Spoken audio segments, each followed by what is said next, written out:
feel like if there weren't tech problems the first time, it wouldn't be legit. We have to have something. Okay. Mm-hmm. Okay. Great. Back. We're back. All right. We're back. So I just asked John for his one-word impression of the show, and then briefly summarize his initial impressions. So there's a whole lot of words I could use, but I think polished is the best word I can think of for the show. It's my initial reaction. So I watched it at home. I didn't get to see it in the theater or any of the big screens that like some people did, but it was absolutely gorgeous. I don't know what else to say other than that. I really enjoyed both episodes, and I think they both not only looked well, they flowed well, and I was very impressed. Excellent. Matt Roland, we'll go to you. All right, one word. That's hard, but I'll go slightly different direction. I'll say mystery. All right. I just thought it was. I loved all the storylines. I'm loving the different worlds it's dropping us into, and I'm totally into each storyline as they're happening, and it feels like all of them have some mystery to it. So I'm definitely hooked to kind of like, I don't know, get into the mysteries of the different storylines. The Meteor Man and the rings and what the elves are building, and so I don't know. I'm pretty excited about doesn't feel like there's this dark narrative happening. It just feels kind of like this hopeful, I don't know, adventure, I guess. So maybe adventure is a better word. I like that. Some folks I heard from who were new to the show had said the storylines feel just a little disjointed. So I'm glad to hear that for you, that experience was not foremost in your mind, that you were enjoying the ride and the mystery of it all and trying to put the pieces together. I think that's what they were going for. Chobal, what about you? I would say breathtaking. I actually got to see it in a cinema. And I was just like, it was an amazing experience. And that was actually one of my concerns later when I came home to see it on a smaller screen. But it was just as amazing. The scenery is just wow. And you can feel that this is a big thing going on. And yeah, I'm excited. I'm jealous of that experience. Our very own Michael Rowland got to go attend the premiere in New York City, and man, he just had incredible things to say. It was just such an energy about this show and so much excitement right now. So I'm excited to talk about it with you all. So let's get into characters and storylines. I'm curious, you guys, and anybody jump in at any time, if there were particular characters or plot lines that jumped out to you, that caught your attention, that you're excited about. Go ahead. Okay, I'll start. So for the both episodes, without getting into too many deals, we're not doing spoilers here. The Harfoots, anything and everything to do with them and the Stranger, I really, really enjoyed. And I enjoyed Prince Durin, his storyline with Elrond. Those were the two ones that I thought were the best done storylines. If that makes any sense in the show. Everything else was a little, and I know you mentioned it. There's a lot of people who are new to the show that thought it was slow, and it was. The storyline was slow, but they're setup episodes, and I knew that intellectually watching it. I knew that the first episode they're going to set a lot of stuff up, so they can't really go through it. But 100%, I'm really excited. I can watch a whole show with just the Harfoots or the dwarves. That's it. Nothing else, and I'd be happy. So. I felt very similarly. Yeah, well, I felt similarly about the Harfoots. I was very surprised because I was so skeptical of their storyline, but I thought they were so enchanting. There was a very charming quality to them, and the Lost Boys element of them popping out of the earth and just different things like that were really, really fun to watch. And I think that Nori Brandyfoot has this endearing quality about her. And Markella Cavanaugh, the actor, is just, she's fantastic. She's a joy to watch, very dynamic. So I agree with you that the Harfoots were shockingly, I think, one of my more favorite storylines in the whole thing. And also, obviously, as you mentioned, the dwarves were pretty fantastic. Khazad-dûm was beautiful. They were fun. They were playful. Decent in particular. She was, such a powerhouse actor. So yeah, all good stuff there. What about you, Matt Roland? I have to agree. I mean, those two storylines were my favorite. But I loved Khazad-dûm. Is that what it's called? The the mountain kingdom with the dwarves. I thought it was just gorgeous. I loved that storyline. I thought the interplay between Elrond and Durin was great.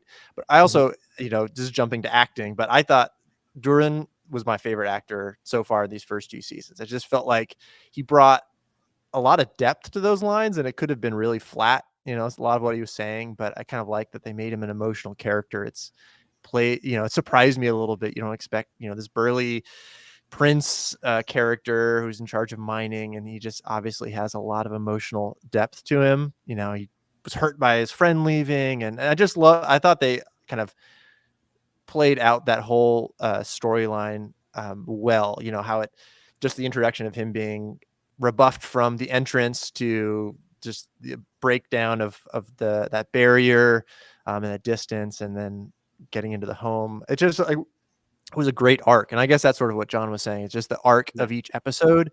I think that's something that's going to be really challenging with this many storylines, is how an individual arc starts and completes within an episode. And I think that is part of the reason that those 2 storylines stood out to me, is that it felt like in each of the episodes, they kind of had a starting and ending spot, but also left, great cliffhangers too. Yeah, absolutely. I definitely enjoyed that banter between elf and dwarf. I thought it was well done. I did have a few issues, which I mentioned on our podcast, with the burping at the table and some of the more cheesy moments, but I do think that that's very reminiscent of what Peter Jackson did, and folks are very attached to that image of the dwarves in their head. So I think they're very much playing into that kind of trope of the dwarves, but I don't think they went overboard with it. I will say that. But before I get to talking too much, I'd love to hear your thoughts, Chobal. Yeah, as you mentioned, the Harfoots really surprised me, actually, because as you said, it was a big concern how they were about to depict them. But I got so surprised, and I really fell in love with that whole storyline. And Prince Durin, of course, amazing actor, amazing job, that whole dialogue. And for me, Arondir also made a big impact on me. A really good actor, and I really thought he did a good job. And I'm excited to see where this leaves us. Yeah, I should say. Yeah. Arondir he was such a powerhouse. I also really enjoyed watching him. The first elf of color. I mean, this is a really big deal.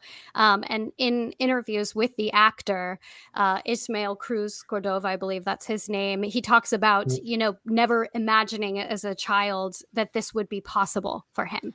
And so I've really enjoyed reading a lot of his interviews, because he's been a fan of the lore for a long time. And just the fact that he is now a part of this huge franchise as a person of color, the first elf of color, it's really cool to watch, and he's fantastic. I'm curious to hear what you guys thought of the love story. This is very controversial, the love story between Arondir and Bronwyn. Thoughts about this plot line, what you liked, what you didn't like? I actually like that they mentioned that this has only occurred 2 times before. So they gave sort of a heads up, like this isn't common in Middle-earth. And I really like that, because this isn't something you should take light on, as they did in The Hobbit, this whole love triangle. So I really like that they mention it and just tell us that this isn't something in the ordinary, so to say. Yeah, I liked I liked in these 2 episodes how much they're kind of playing off the different races. We have the different species, basically, with different cultures. And so clearly they're setting up, each of these main characters, there's a central other from another race that they're interacting with in these first 2 episodes, right? So it's like exploring this space about cross-cultural communication and races and cooperation. And so it kind of made sense to me that there was an elf human love interest, and maybe there's a second elf human love interest we don't know yet, but that other foil of the elf and human. So I liked it okay. I mean, I'm curious to see where it's going. I would say overall the humans seem pretty lame. I just like I disagree. I like, let's get away from these humans. These are I don't know, their culture seems the most undeveloped, and they're their They were economy seems the real most though. They were undeveloped. like the people that played the humans, the people that were on screen.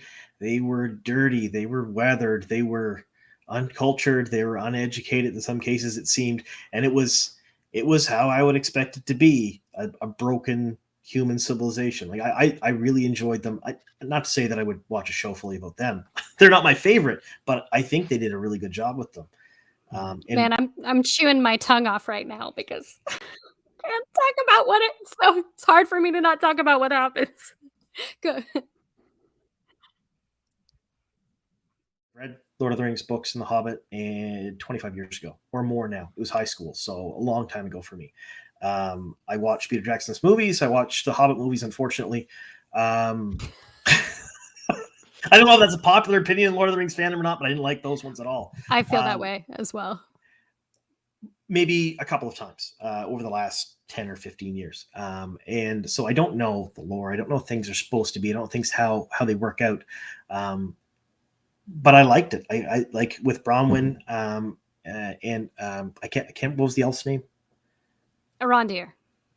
So Bronwyn and Arondir, it was a believable romance, a believable, they knew it was frowned upon. They knew it wasn't normal. It wasn't what other people expected. And they were both sort of fighting it. And both actor and actress conveyed that perfectly on screen to me. And I was really impressed with that aspect of it. And I'm super excited to see where that goes.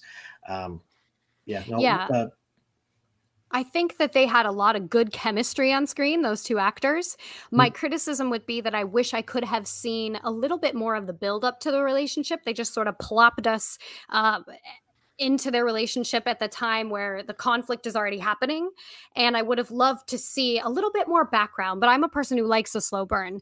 So I would have liked to see their courtship just a little bit. And we did see that nice moment where he professes his love maybe for the first time and his feelings. So you did get just a little bit of background. She's been the only person who's been kind to him the whole time he's been in this human village. But again, I wish they would have started us just a tad earlier in their relationship so that we could sort of be more sympathetic to it and have more of sort of an attachment to their plot line. But I did enjoy the action sequences in that storyline. It was very horror film to me. There was a lot of elements of like Hitchcock. I saw nods to Hitchcock in there. I'm curious to hear what you guys thought of the scenes with the orc and the chase scenes and Arondir, finding out that evil is burrowed in the ground. Thoughts on that? I feel like it kind of went from laid back to a horror story. As you said, the orc was really, really scary. If I would just say. So I think they did a good job, the first orc in this new series. They showed some orcs in the prologue, but this was the first. Like, it was good. I was really impressed with that aspect of it because they leaned, like you said, they leaned into the horror. So I felt like I was watching a Sam Raimi film or a John Carpenter film, and I liked the way they transitioned. So they went from just like the regular fantasy into something dark and horrifying, and then they kind of came back later on with the wider shots and not. I don't know if you're familiar with Sam Raimi's directing style. There's a lot of very close, quick shots as they jump scare you at the same time. I felt that way in the tunnels, and I liked it a lot. And I hope they keep that up. I hope they don't just become cannon fodder, if that makes any sense. I know that's probably what they are, because that's what I kind of remember, like they were like in the movies. They were just kind of cannon fodder, but I hope that they're a little more scary and they stay as scary as they were in the first couple episodes. I was definitely getting some Stranger Things vibes. The way, just sort of the black ooze and the underworld coming up and overtaking the world. And yeah, maybe it's because I watched the recent recent season of Stranger Things, not that long ago, so it's fresh in my mind. But I thought that was pretty interesting because that didn't really, I didn't have that sort of horror feel from the Fellowship trilogy, the Peter Jackson films. So it felt like a different kind of horror. I did like it. So we'll see how far they take that, like creepy, crawly, and I don't know, blackness overtaking the light.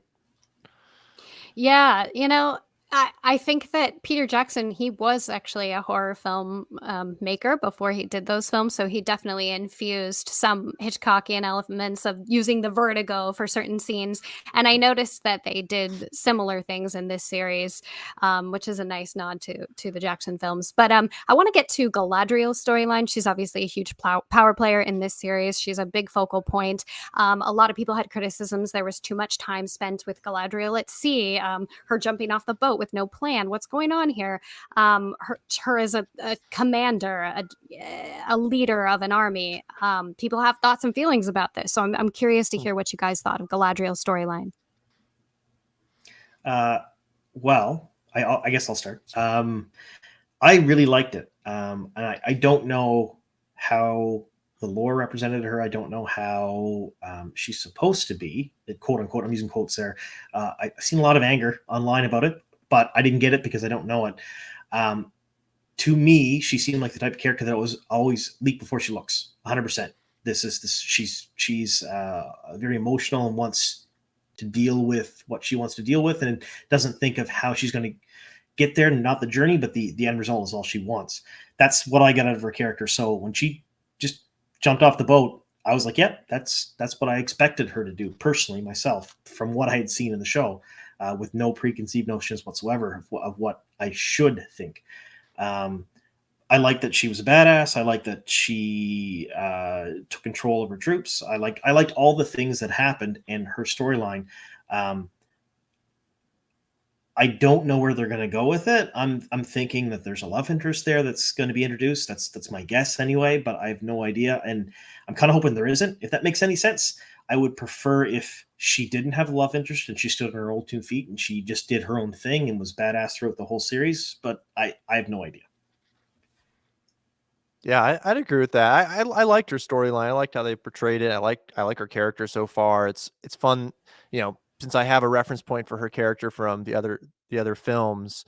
It's neat to see this backstory. She's definitely a badass, fighter and leader, like John was saying. So I like that. The one thing that I'm still sort of processing and wrapping my head around is just the timeline of these episodes, but also this whole world, right? So supposedly she was out exploring, looking for Sauron for centuries. It's hard for me to fathom doing anything for centuries, let alone one job, so to speak. So she's obviously really dedicated. And then, same with the elves. He's been at this post for 78 years. So I know it's a blip in time for immortal creatures, but this whole concept, exploring that whole concept of immortality and time and how it relates to the different groups, it's still it's stretching my brain.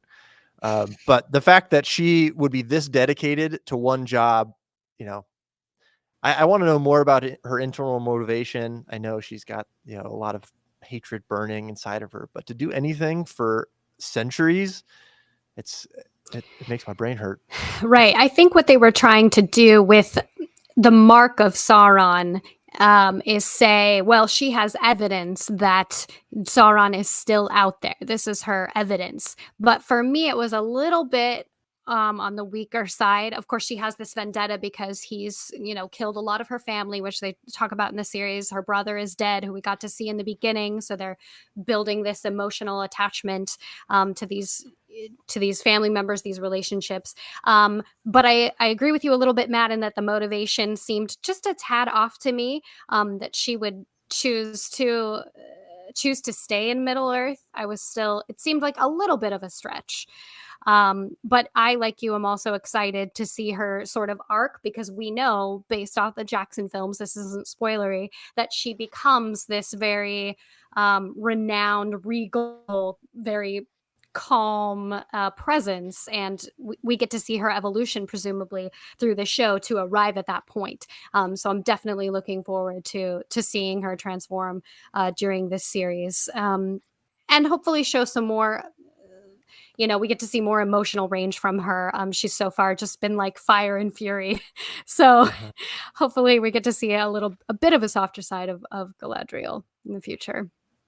And I actually think that Elrond is going to help her with that. So it would seem in this series so far. But I get why they do some things with the character.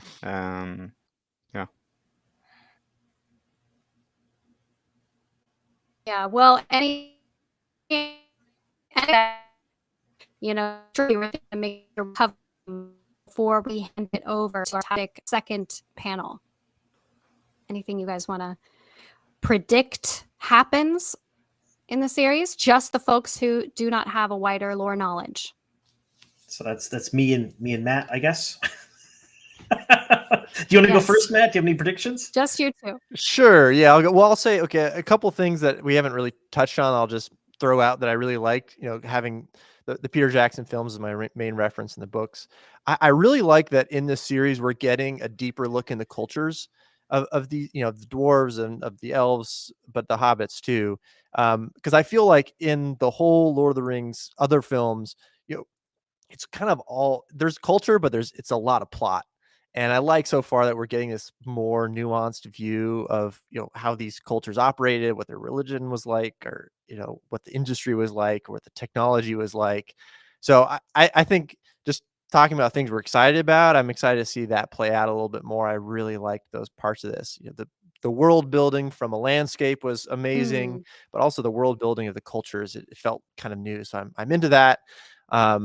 I think the biggest like questions I have moving forward, I definitely want to know who this Meteor Man is. I'm kind of guessing he's a wizard because that's the one thing that they haven't really presented in this world. I know it's a big part of the world, but I'm also curious why, you know, this whole like heat question. So there's this hot, cold, and this person from outer space, you know, he's creating fire that is cold, which is the same thing as Sauron, it seems like. So I'm a little perplexed about the bad good qualities of the fire. But also, okay, so predictions, hot takes. I think Celebrimbor is going to be really important. So obviously he's doing something of industry, and because it's called Rings of Power, I'm going to predict that he is making the Rings of Power. It seems like that's where we're leading us with this giant forge that he wants to create. For me, that whole storyline, I was surprised they didn't spend very much time on it. It was sort of like this super brief conversation between Celebrimbor and Elrond. He's like, I want to build this huge forge and I need an army to do it. It felt a little bit rushed. We didn't get to see like why Celebrimbor wants it. We didn't get to see any of his motivations for wanting to build it. So I'm hoping that there'll be more of an explanation on his part from the showrunners. But I agree. That seems to be where they're leading us. I do have to ask you, Matt Rowland, before we end things, I have to ask you about the music. We haven't talked about the music at all. That's a huge part of the show. So I'll ask you, Matt, first, and then I'll ask other people, as that's a part of the cinematography, what they thought about the music. I liked it overall. So I watched the episodes twice, and I actually, I'll say the first time I watched them, I did find it a little distracting sometimes. And it just, the tones between the different storylines was, I don't know. Yeah, it just didn't sit quite right. But the second time I watched it, I liked the music a lot more. I do like that they're kind of creating different textures for the different worlds. You know, like you said, the Harfoots do have kind of that Lost Boys music vibe with marimbas and, you know, then some Celtic instruments. But also, it really reminded me of like the Star Wars soundtracks, like what they're doing in Star Wars now, at least for the Harfoots. So I like that world. It's kind of, it'll take, I think, some time for me to make those gel. But overall, I thought the soundtrack was really beautiful. And I think as the show progresses, it'll just feel more natural to me how it's paired with the action and just that pairing. I think the bar is so high with what we heard from Howard Shore that everybody's, you know, got this comparison and wanting to hear. I personally wanted to hear, I think, stronger themes associated with certain places. I was very pleased with how much singing there was. So the scene with the elves on the boat singing, I thought was really beautiful. And I think I mentioned this on our podcast with Michael but I think that scene had such potential to be really cheesy and overdone, overwrought, but it really worked for me. I loved that scene of the elves just bursting into song in response to hearing it come from Valinor. That was beautiful. I'm looking forward to Disa singing. She mentioned, that they sing to identify parts of the mountain that they can delve into. I thought that was a very interesting concept. Curious to hear your thoughts on the music, John and Chobel. So the music was gorgeous. I watched both episodes a couple of different times. First time, I didn't pay attention to anything. I just was immersed and I was happy watching it. But because of that, when I watched it the second time, I started paying attention to little things. The music was one of them. And Lauren Balfe did the music for Wheel of Time, and he did an amazing job. This music was just as good, if not better, in some ways. And there's so much of it. There's just so many different types for each race, and they all seem to have their own theme and their own cadence. I was blown away because I think later on in the series, maybe not just yet, but later on in the series, you may even know which scenes are setting up based on the music because of the type of music it is, because you'll know who is going to be on screen or which types of characters will be on screen. So I'm pretty excited for that. I thought it was amazing. Personally, I really liked it. Yeah, I agree. The music was one of the best parts, I think, especially the Khazad-dûm and Valinor soundtrack. But I also liked the soundtrack for the Harfoots. The penny whistle with the Harfoots, sort of the Irish accents and the Irish feeling music was it added to the whole Harfoot world for me. It added so much. I really enjoyed that music as well, the Harfoot themes, just that whole storyline, and all of that was A+ for me, definitely. Any other cinematic elements that we want to cover?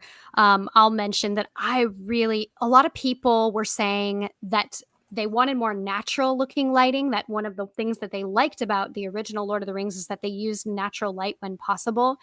And this light was very affected, right? It was very dramatic. It looked a little bit like they were manufacturing it at times, but I still thought it was so beautiful, and definitely it worked for me. And the CGI also, worked for me as well. I thought it looked great. I'm curious to hear what you guys thought about both the lighting and the CGI effects. For me, anybody who's familiar with my channel or familiar with anything I do on What Up, they'll know that I'm a practical effects person only. I hate CG. I hate computer generated stuff, but I give it passes for two different reasons. First reason is if I can't tell, that's great. That's how CG should be for me. And the second is if the CG, I know it's CG, but it fits. And for the most part, the first two episodes fell in both those categories. So either I couldn't tell it was CG and it was blended so perfectly with the actual environments and the actors and actresses and the props that were there that I couldn't tell, so I was happy with that. Or I could see something like the wolf type creature or the lit trees and some of the other elements like where they showed like underneath the water and all the bodies and stuff. You knew that was CG, you knew that, but it fit well. And it didn't look cheesy, didn't look cheap. It actually looked like they spent money on it, which of course they did. So for the most part, the CG I was happy with. Lighting, again, I thought they knocked it out of the park with the lighting. I don't think a natural lighting element for this type of show with how flashy and polished and nice everything looks would have worked near as well as what they did, especially with all of the CG and all of the extra stuff they added in. I don't think it would have fit. I think it might have looked out of place. That's my opinion, but right. And it is fantasy. I mean, we want that. Yeah, I agree with that. You want it to pop. Mm-hmm. Yep. Yeah, and I felt like it really transported me, especially, the sort of big high upscapes that zoom into the cities. The world just looked amazing, and the trees and the lighting. I liked that sort of golden fantasy element. It felt very light, but also really beautiful. The only computer generation stuff that bugged me was elves flying through the air. There's a couple scenes of that action, and that just didn't look natural to me. So that's Let's my talk only about the my only gripe. action. There was certainly some battle scenes between when, for example, Galadriel is fighting the snow troll, that people had a lot of criticisms of, that it was very highly choreographed, and it didn't look realistic. My response to that would be, well, elves are supposed to have these sort of supernatural powers where they can do things that humans can't do, right? And the way that she jumps off of the sword and sort of does these twirls, for me, it was verging on over the top, but I don't think they abused it too much. I think they do have to be careful moving forward, but people I'm had problems with that, and they didn't have problems with Legolas in the movies. I mean, come on. Oh, people had problems with Legolas in the movies. People for sure had problems with Legolas in the movie. That was terrible. I mean, from what I remember, it was one of the few things that I hated about the movies was just his movements, because they were terrible, and the way he got up on the elephant. The elephant or whatever. Yeah, whatever it was. That was just unnatural. It didn't work at all. This, it was polished. It looked choreographed. It looked better, but so does pretty much everything in Hollywood now. I mean, there's very few natural fighting styles done in shows anymore, because it doesn't look good on the screen. They choreograph it on purpose. That's why it looks that way, because it's exciting and it looks cool. I don't know. I have no issue with it. I think, Jen, you got something right there, because I mean, you can kind of see a big difference in the fighting scene when Theo and Bronwyn is fighting the orc compared to Galadriel facing the ice troll. So I think it's a big difference between elves fighting and men fighting, and training and no training. Well. That could be the case too. Yeah. Well, we certainly don't want to go negative, but is there anything that just did not work for you? We want to hear all kinds of opinions. I have two things that didn't work for me for the show. When I reviewed the first episode, and it's up to my channel now if anyone wants to look at it, I gave it a 9.5, and it only lost half a point for editing and pacing. And one scene I want to talk about in particular, the way they edited it together was jarring, took me out of the show, and I didn't like it. It was when the ship was at sea and they were going towards what's a place called the Elves go? Valinor. So they're going towards Valinor.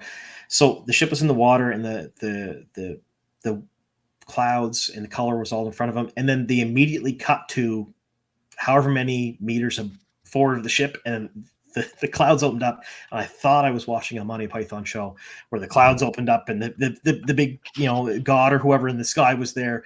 That's what it felt like when they did that. It looked really terrible to me. If they'd kept a little bit more, with the ship in the shot, kept everything more natural and moved a little bit better, I think that would have been better. And the only other gripe I had was the pacing. But of course, the first episode was fully setting up the rest of the series. So it was a setup episode. There was a lot of storytelling and characters to set up. So there was very little pushing of the story in that episode, and in the second one was a little bit better. Of course, there was more story there, but again, the pacing was a little bit slow, and I feel like at this point there's really only two stories that have started, and that's Elrond and Prince Durin and Bronwyn. Those are the only two stories that I feel have started at all. Galadriel's story is there, but it hasn't really begun yet, so I think we may see that further, but again, those are the only two gripes I had. Yeah, and that's fair. I think the pacing, it's really hard to get the pacing right when you have so many different storylines and characters to introduce, and they wanted to spend time world building and making sure we have context for all these stories about to unfold. So I do think, my partner and I were watching it, and he was saying, is something going to happen here that excites me?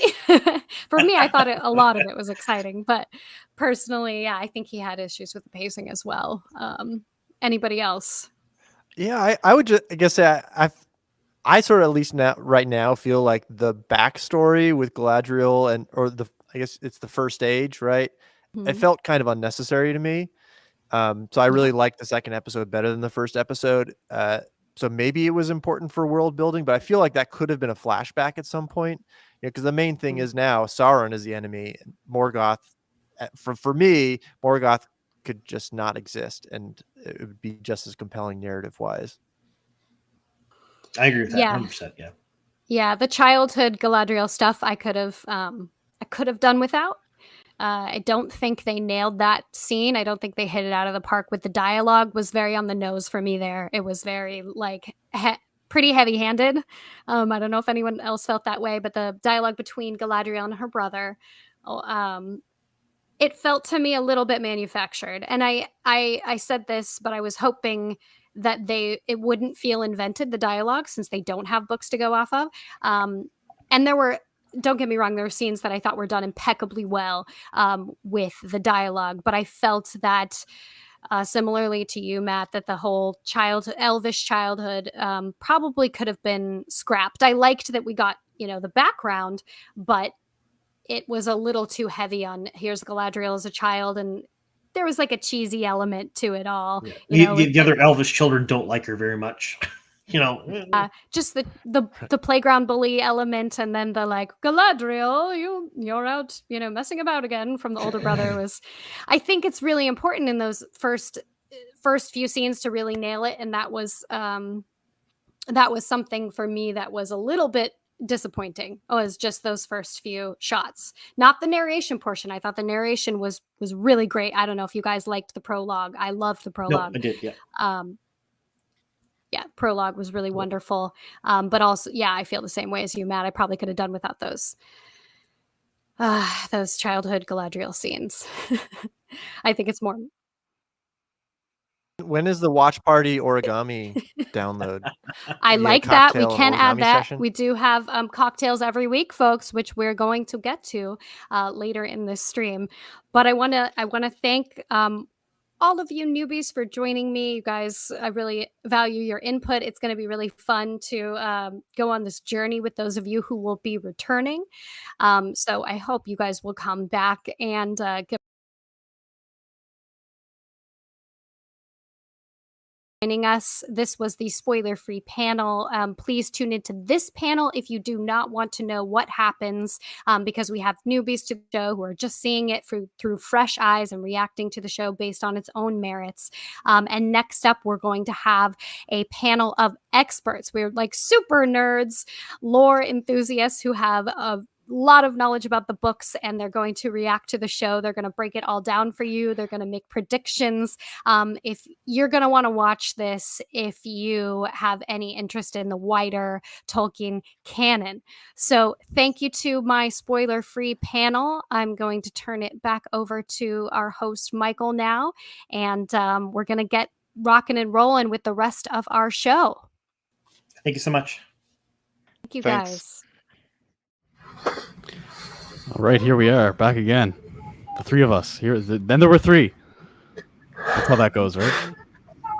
That was a great panel, man. Some interesting takes I didn't expect. Valinor looking cheesy, just man, Ugh, one of my favorite That's shots. But it's everybody. That's why I wanted to watch. You're entitled to your opinion, I guess. That's what this is all about. Yeah, that's what this is all about. We're gonna take it in different ways. That's what it's so fun. It's so fun to hear everyone's takes. So before we get into our lore heavy panel, there's a lot of new people who joined the stream. So I want to remind everybody, we are raffling off a piece of art by Justin Gerard, the Battle for Moria, Dane versus Azog. It's a nice big print. If you submit a super chat for $1, you'll get a raffle ticket. And at the end of this stream, we're gonna raffle it off and give it to the winner. So I haven't been keeping track of the chat. I don't know if we haven't seen anything any, come through yet, but raffle tickets yet. So if you do one super chat, yeah. you're guaranteed to win. Good point. Until a second one comes in. But you're in a good position, and it's a beautiful piece. And I just want to talk a little bit about Justin, because his art is there's a ton of great Tolkien artists. His art is some of my favorite.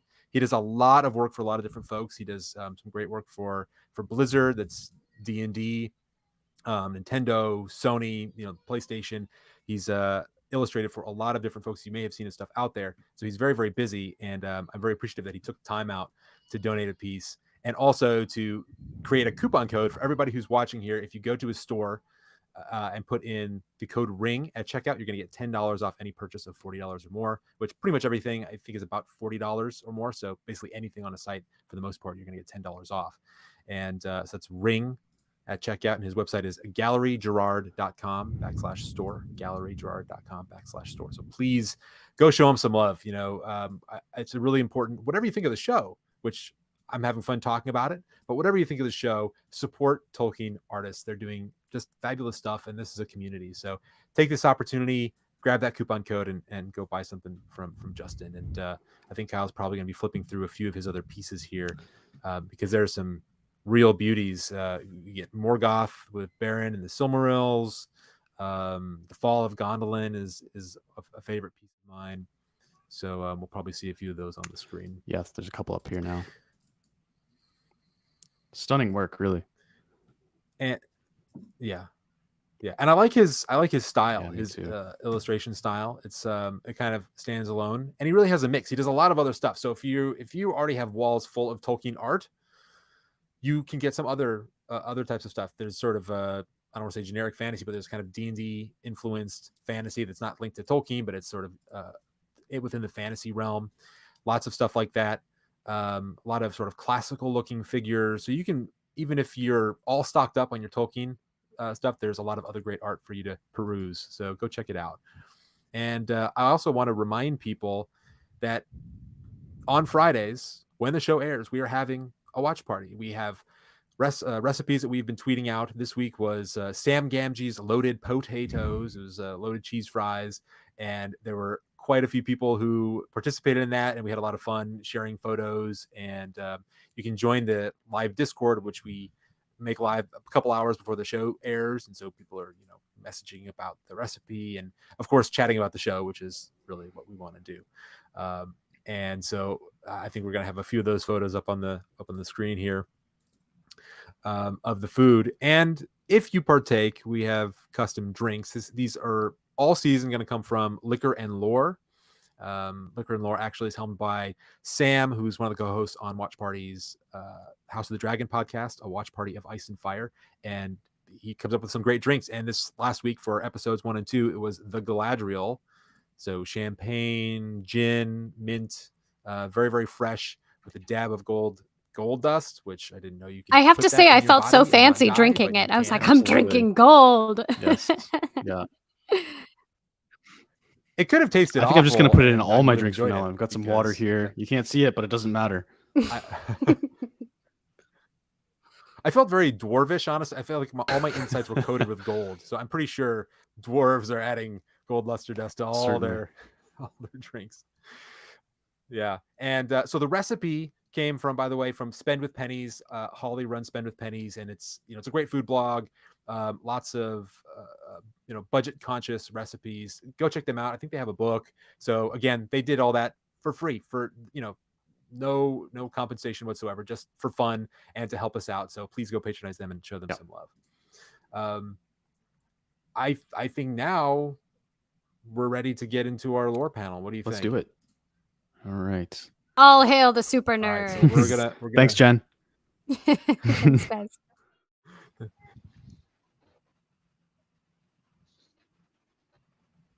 All right, so we're bringing in here. We got Lakitia. Hi, great to see you. Glad to be here. We got Hen also. Hi. So happy to be here. Yeah. And again. and I believe Strider's joining us. I can't see him, but he'll be joining us. He'll be the man in the clouds, Strider. I expect all of your takes to be very, very deep. And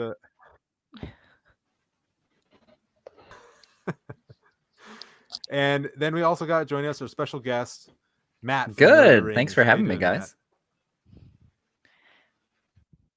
Yeah, real pleasure. Thanks for joining us. I don't think you need any introduction. I'm pretty sure everybody who's watching the stream is very familiar with your videos. I think you pretty much have the biggest YouTube or Tolkien YouTube channel out there running. So, but for any who doesn't know, anybody who wandered in here off the street and isn't aware, Matt runs Nerd of the Rings on YouTube. Tons of great breakdown videos, and I'll say I really have appreciated, especially considering how large your audience is, your measured and thoughtful takes on the show. in a world where everybody has the hottest of hot takes. I think Yeah. you're bringing the nuance, and I appreciate that. Yeah, I typically don't go for hot takes so much. They're very lukewarm at most. All right, so I'm excited to hear your tepid tap water takes. So I think I want to kick things off same way Jen did. Just open forum. I want to hear everybody's just general impressions. But when you're answering, we'll do it kind of a fun way. Pick one word, just one word that you think sums up, or the thing that jumped out to you. One word for these episodes, and then explain why that word is the word you chose. So Matt, why don't we start with you? Okay. So if I picked a word for the first two episodes, would be promising. I think that's the word I would go with. There were obviously things that are, that kind of raise my eyebrows a bit. I'm like, oh, I don't know if I would have done it like that, or this seems a little off to me. But I feel like there's plenty in this show so far to make me want to watch more. Like that was the big thing. Like when episode 2 ends and we see the silhouette of who I'm pretty sure is Elendil, I immediately wanted to see more. And I figure that is a good thing. If I was kind of ambivalent and was like, oh, well, I guess, I'll watch it next week, but no, I'm like legit excited. I know Numenor is coming right around the corner. And yeah, I feel like there was enough really promising things in the show and some legitimately great moments. I think, you guys kind of talked about some of the favorite moments in the previous panel. And I totally agree. The Elrond and Doran moment was one of my favorites. And I thought the Elrond and Galadriel moment where they're talking in the woods, those two moments for me really stood out. And yeah, I want to see more is what it comes down to. There's that measured take I was talking about. No, I love it. I feel the same. There's things I liked, things I didn't like, but there's plenty to be excited about. Mm-hmm. Obviously, I'm pot committed to watching this show, so it could have been as bad as possible. I was going to watch it anyway, but I'm going to be happy to watch it. I'm not. Yes, that's the big difference. I always thought like, well, if it's absolutely terrible, then I'll at least be able to talk about what I would have done differently, and that's still part of the conversation going forward. But right, it feels less of a chore when there's things in the show that you legitimately like or legitimately love, that you want to see more of. It makes it a lot more fun. Folks, right. Just before we continue, it seems that our stream is frozen currently, so maybe we should just take a little break until we get it sorted out and get back on air. Matt, your takes weren't hot. They were ice cold. Oh, man. Oh, okay. Oh, okay. Then just keep on chatting. Yeah, people like our voices, not our faces anyway, right? Well, I guess I'll speak to myself. Okay. All right. Well, Lakitia, why don't we go to you then next? One word and why. The first word that came to my mind was promising. So, thank you, Matt. The second one, however, was dreamy. I felt like a lot of the scenes had this very dreamlike quality to it, especially the all the scenes in Linden and the journey back to Valinor. I felt like the Harfoots as well had this sort of very very fairy tale like quality to them and it was to a degree that I found absolutely enchanting, absolutely, again, dreamy. And also, in a way, this does feel like a dream. We've been waiting for this for 5 years, and I'm still pinching myself that this has actually happened, that we've reached that point that the show is actually out. So all in all, that's my first impression. Yeah. Nice. Strider?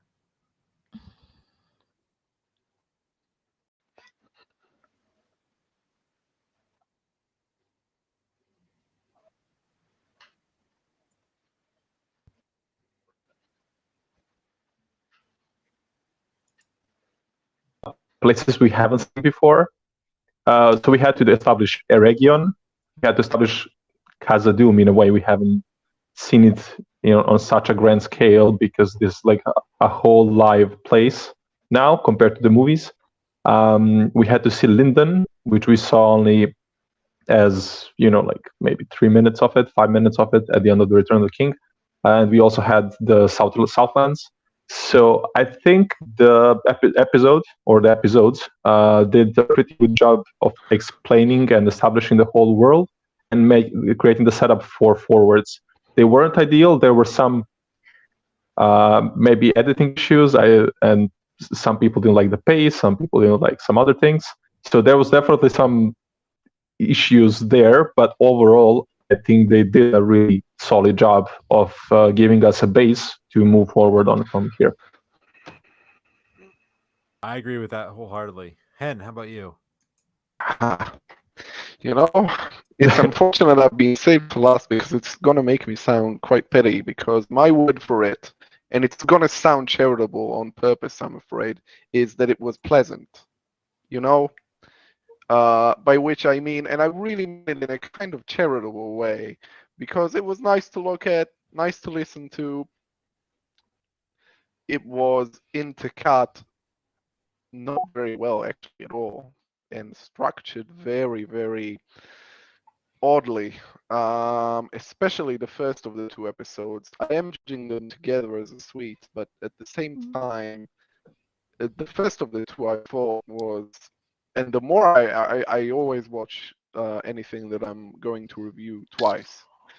And so the more I watched it and the more I thought about it, the more cumbersome it became, and the more as soon as you even just start to settle into a situation, into a place, into an atmosphere, it indicates something else, and it was just a little bit breathless. I mean, it's a shame in a way, because it does a disservice to what is a very, very, very nice, beautifully realized tableau of, Valinor and the Forward Wave and Linden later on. Certainly, episode 2, we get to Eregion. Khazad-dûm was the one location that really got a big smooch. But yeah, just the way in which it was structured. I think possibly if it had one storyline less, if one of the storylines was just axed in the writing, it would have been a lot more, and I think that Smoother. because all of the storylines are there, they don't all function equally. And of them, I expected the most. I expected the Harfoot one to be the most problematic. Of course, it is problematic to me, at least, because that's not the kind of thing that I enjoy. But Because you're a wet blanket. Continue. I'm sorry. But our favorite wet blanket. But my ultimately it was the Tirharad storyline, which is the frontier in a way of the whole piece. So it's unfortunate that storyline would be. So it feels like there are things missing, So yeah, it's fine. Like there's nothing like seriously wrong with it that I can point at. But at the same time, having seen it twice, I'm not sure I can see myself see it a third time at all, really. These 2 anyway. I think we can all agree it is a pretty It's pretty damning pleasant when start. you want to watch something again, like I don't know. Well, I would say that I pretty much agree with everything that's been said here to some degree, both good and bad, both including Hen's criticisms, which is why this is going to sound weird, but my word, it's really 2 words, I'm cheating, but it's welcome back. My experience watching it in the theater was actually very, very similar to my experience watching Fellowship of the Ring in the theater. And as much as I love Fellowship of the Ring now, when I watched it the first time, I both loved it and also felt weird about it, because when you walk into a theater with all the baggage of the books and your headcanon and your images in your head, and the way you think everything should go, seeing something, even when it's very well done, when it departs from your expectations or your hopes in any way, that becomes a thing your brain chews on. And so I was struggling with that when I watched it the first time. There was stuff that I absolutely loved. The prologue, there were moments in there that just hit me right in the gut, the way that Peter Jackson's prologue did, things that I absolutely loved. And it made me feel like, yeah, this is Middle Earth. The look and feel of it at a base level, the foundations of Middle Earth, the look and feel of Middle Earth, you know, it felt like coming home to Middle Earth. It felt very familiar, also, but different and new. So I was very excited about that. But I also had that the same sort of experience where I'm constantly questioning certain changes. And like what happened with Fellowship of the Ring, when I watched it a second time, my viewing experience got better because I had sort of gotten used to the changes and I was no longer in my head about all that stuff. And I think I feel like there is a lot of promise with this show, a lot of promise. The narrative is not yet super gripping because it is a little bit all over the place. It's a little disjointed because we jump straight into several narratives simultaneously. And I don't want to compare this to Game of Thrones all the time, but it is a useful comparison because think about the first episode of Game of Thrones. Game of Thrones is a huge universe as well, with lots of disparate storylines. People are in different parts of the world. Why doesn't that feel clunky? Well, the show starts with everyone in one place. The king goes to the north, so the king and the Lannisters and the Starks, we're introduced to all of our main characters in the same place, and it very neatly sets up the conflict between each of the characters, and they're all together, so you can wrap your mind around it. And then so we have that foundation, they can add on other storylines. They chose not to do that with Rings of Power. Everyone's in separate places. They did a little bit of unifying with, Elrond and Khazad-dûm, introducing Khazad-dûm through Elrond, who we already knew. So there's a little bit of that. But I think that as the show goes on, once we settle into the storylines, which is going to take some time, it feels like a few episodes, we'll be able to go back and rewatch these episodes and enjoy them a little bit more because now we know where it's going. So that's kind of my high level thoughts about this. Yeah, and I think just to cut in quickly, I think it also, you mentioned Game of Thrones, but I think that's also the situation with the Lord of the Rings itself. You start out with this little group, and then you get like a new member added every few chapter, or a couple of new members added to the Fellowship. But yeah, I think this show is going the opposite way. They're gonna present us several different plot lines, and I expect most of these plot lines to merge by the end of the season. So yeah, they went the other way around. Which I don't know how I'll feel about plot lines merging because it's a big universe, and I don't want to oversimplify. I don't see that many of them merging. Like Linden is already on talking terms, so to speak, with Eregion and Khazad-dûm. Galadriel's going to Numenor, and then Numenor and Galadriel are going to Tirharad, but that's about it, really. Yeah, but then that's like three major it is something, plot lines sure. merging. And I do rather think than 5. Yeah, but I do think the Harfoots are situated pretty close to Tirharad as well. So I wouldn't be terribly surprised if they make their way down to the Southlands as well. Eventually they will merge. Yeah, they have to. And I just gotta say, I really agree with Hen when he said that just the intercutting wasn't always the smoothest.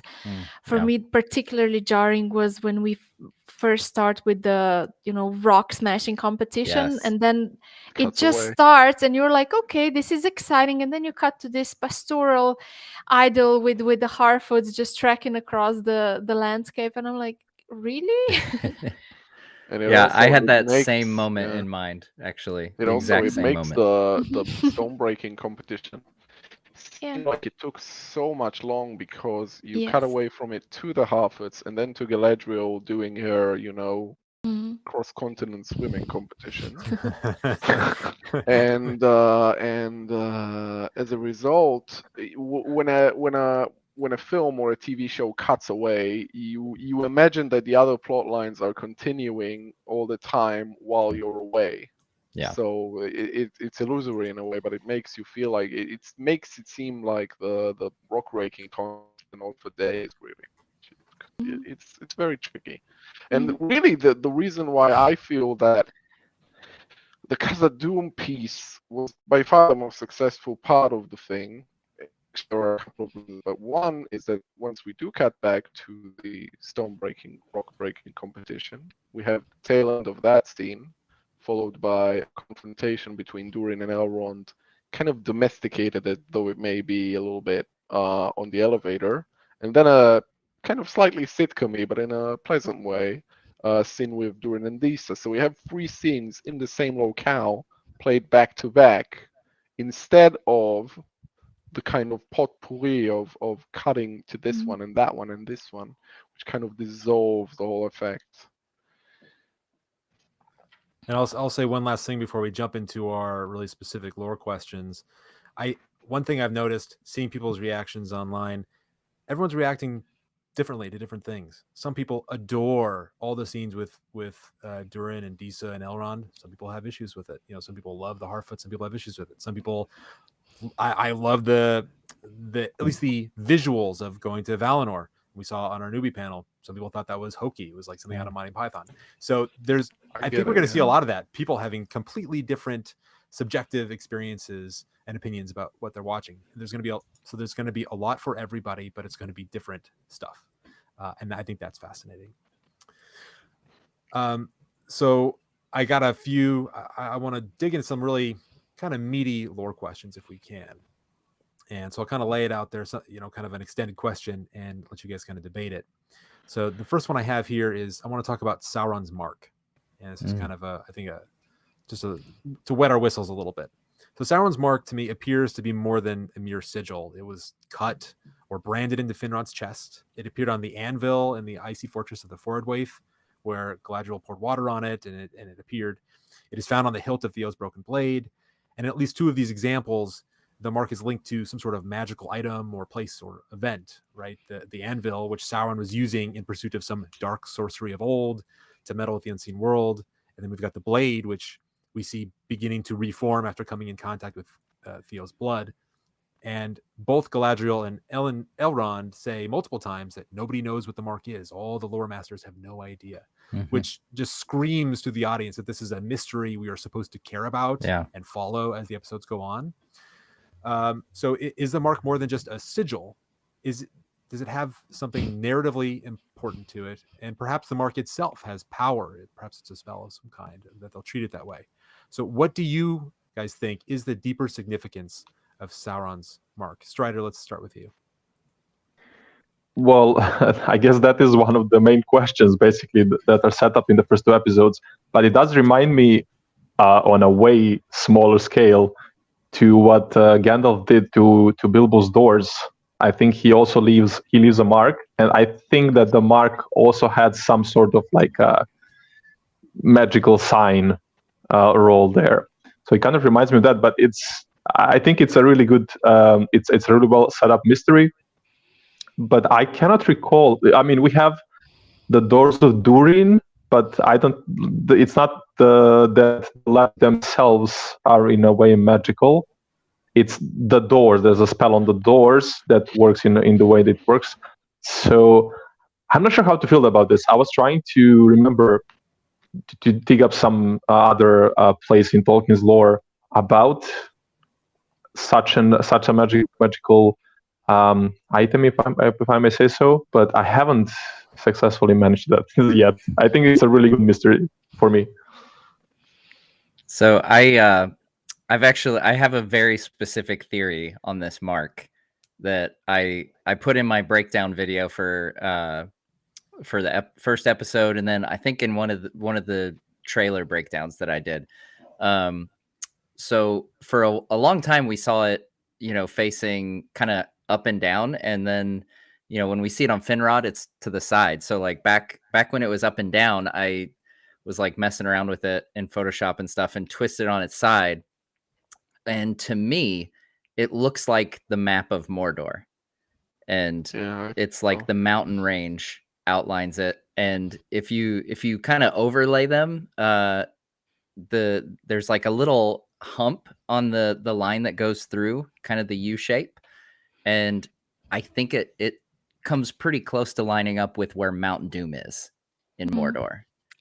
So Can I comment that's on my that? current I theory. think it's the Yeah. more guy, but yeah. I saw that theory online, and it does match more than I would like it to match. Yeah. But the one thing that threw me off a little here is I don't imagine Mordor would be a place that he would be, eyeing back in the time when he branded Finrod with the mark, Mm. because as we know, during the time this show begins, which is centuries later, what will later become Mordor is still this verdant land where people live, this idyllic life. So I kind of I can see it making sense within the context of, Second Age when the show is actually taking place. But given how early this mark appears, it just I kind of can't connect it. So I But the will same- say yeah. in relation to like the idyllic land, there is a line when Arondir is Right. talking to the watch warden. Watch who's- warden, yeah. Yeah, he says Revian. something about like how much How it's better the changed. land. Yes, how much it's changed. So it makes me It's wonder big, if yeah. it wasn't Okay. always He like said that. it was like rocky and bouldery before. So Yeah, not, something- not sulfurous like we know Mordor, but Yeah. a little bit more Okay, arid. fair perhaps. point. And also, it's not necessarily, like design choices don't always line up with the minutiae of the writing. So Yeah. Yeah, but I would have I hoped buy it it. would. Yeah. I buy it. Yeah, I If have it mixed is feelings. indeed Go ahead. like a waypoint for like a clue for the geographical location, I think I'm going to be very surprised. Even though I saw that, as I like think, Itya said, it fits Yeah. too well. Like it fits worryingly well. I also wouldn't prefer it to be that, but yeah, I don't know. That so far, honestly, that is the best theory anybody has thought of so far. So yeah, we'll it's have really to just, see. I think, more than anything, it's just, angular and brutish and pointy and all those things that's really, and you can also look at it as a very stylized form of the eye to some extent. And I could Actually, see I that, really liked the. Yeah, just a quick one. So I really liked the. I think that's probably the first major that it was actually the sigil that was actually Morgoth's crown with like the three pointy for every three for the three Cimarils. That's not a bad idea. And that was actually for me really good. And I actually prefer that still to this being a geographical clue. That's good, yeah, because it That's would be good. Sauron as the servant of Morgoth, which of course he will be in the And he does at some Numenorean point, story, I'm not yeah. sure when, but he does assume like he starts off, I believe, when like he's building up this religion around Morgoth, but at some point he starts claiming that he is Morgoth, at least in one of the versions. So I thought that would fit very well, but yeah, now I'm not sure. No, I didn't think of that. Interesting. Well, and Matt, supporting your theory, I mean, in that scene where Galadriel sees the sign, she expressly says, like this, I forget the words, but like this is was left as a map for the orcs, not a clue. map, but like Yeah, a sign yeah. for the orcs as a clue, right? Which apparently in this world, orcs are geniuses because they can make out what that thing means. Yeah, for whereas real. nobody That else was. can. But I think that is probably it's a solid theory. I'm going to give you a totally paper thin, terrible theory, but I Let's hope go. it doesn't turn out to be true. But let's say that this mark has some sort of magical power. We know it appears on the anvil in this place where they're toying with the unseen world, some sort of dark sorcery for the unseen world. Which, think about the One Ring and the Rings of Power. The One Ring allows its wearer to enter into the unseen world. So I think there's clearly a link between that reference to playing with that type of dark sorcery and what he later does with the rings. And so I think that symbol has some significance, perhaps like it wouldn't be rooted in the books, but some sort of magical power itself. And if that's the case, why is it cut into Finrod's chest? I think at first I just assumed, well, he's just marking his fallen enemy as a sort of brutish way of claiming territory or whatever. But I think early on there was some speculation that Adar was one of Galadriel's brothers. So let's say that they are totally twisting things around. Adar actually is Finrod, risen from the grave because of this mark that Sauron placed on him. So Adar actually becomes a corrupted version of Finrod, who is sort of forced into Sauron's service, and overcoming that is going to be part of his arc, and it's going to be tied into Galadriel's arc. I'm not betting any money on this, and I don't love it, but it's a theory. If they do that to Finrod, somebody's there's gonna be hell to pay. Oh man, couldn't agree more. I'm gonna go there with the pitchfork, and somebody will answer for this crime. I sort of don't. And you will not be going alone. Thank you. I sort of feel like this is gonna be very superficial, but I feel like if that were the case, they would try to cast a younger Finrod, closer to what Adar's actor Joseph Mall looks like. I think that the two actors have very, very, very different faces. So I think either they would try to, digitally de-age Joseph Mall, or just cast an actor who looks a lot more like him, I think. I hope. Or maybe they think Joseph Maue looks like that younger actor, but if he was raised from the dead and a corpse. Wow, that's such a compliment. Yeah, man. I don't think that. I'm just saying. Maybe somebody thought that. All right, well, let's jump into another one. I think one of the most interesting things one of the things I was most excited to see is the Tirharad plotline and what they were going to do with the Sylvan Elves, because what the Sylvan Elves, the Avari, are doing all through the First Age and into the Second Age is kind of a blank canvas. Tolkien tells us very briefly that they've been there the whole time, but the wars in Beleriand were kind of just a rumor and a legend to them. They weren't really a part of it. And so seeing Arondir, knowing that he's a Sylvan Elf and knowing that he's interacting with these men of the East, I was really fascinated to see where they go with that. And I haven't been disappointed, because they're setting it up so that the Sylvan Elves and Tirharad seem to be something of an occupying force of peacekeepers. And although they're, I guess you could say, benevolent and not overtly hostile to the men, they are still perceived by many of the men there as oppressors. And in the very first scene, we meet Arondir. Theo's friend calls him knife ears, which is plainly meant to be sort of a racial slur within the universe. And the elves, on the flip side, don't really want to be there either. We see Arondir's commander is similarly prejudiced against the men. He thinks that their evil runs through their blood and there's no helping them. And so he doesn't think much of them at all. No way to get over the link to their ancestors. So I think this idea of elves being something of an occupying peacekeeping force against the will of the people they're occupying is a really fascinating one. And I want to throw it to you, the panel. I want to ask your opinion. How does this theme, the idea of occupation, fit into other themes explored by Tolkien in the Legendarium, or how can it be used to that effect? So, Hen, let's start with you. It's actually I guess, relevant, because Numenor becomes an occupying force. I'm assuming not that much later than what we have in this season. So, it's in that sense, it's foreshadowing, I guess. So the elves will move out for the Numenoreans to take their place, possibly. For me, first of all, I think that's a really good comparison. I'm one of the things I'm very interested in is how and if they will actually go with the whole concept of Numenor as a colonizing force, because that's a huge part of their history. That's a huge part of their history that sets up so many things in the future. Sets up the Black Numenoreans. It sets up the countries that Elendil, Isildur, and Anarion will, take and form into kingdoms that we know as Arnor and Gondor. So I think that's really important. But for this actually reminds me of that question of what did Aragorn and his forces do with the remnants of the orcs after the fall of Barad-dûr? Like, what is the moral question of having the high ground towards compared to your enemies, and the morality of what do you do with them? Are they now completely in your power? Should you do this or not? Because Aragorn and the Free Peoples of the West are the good guys, obviously, and the elves are supposed to be good guys. So it's definitely an interesting question, and I think it could be definitely foreshadowing for Numenor.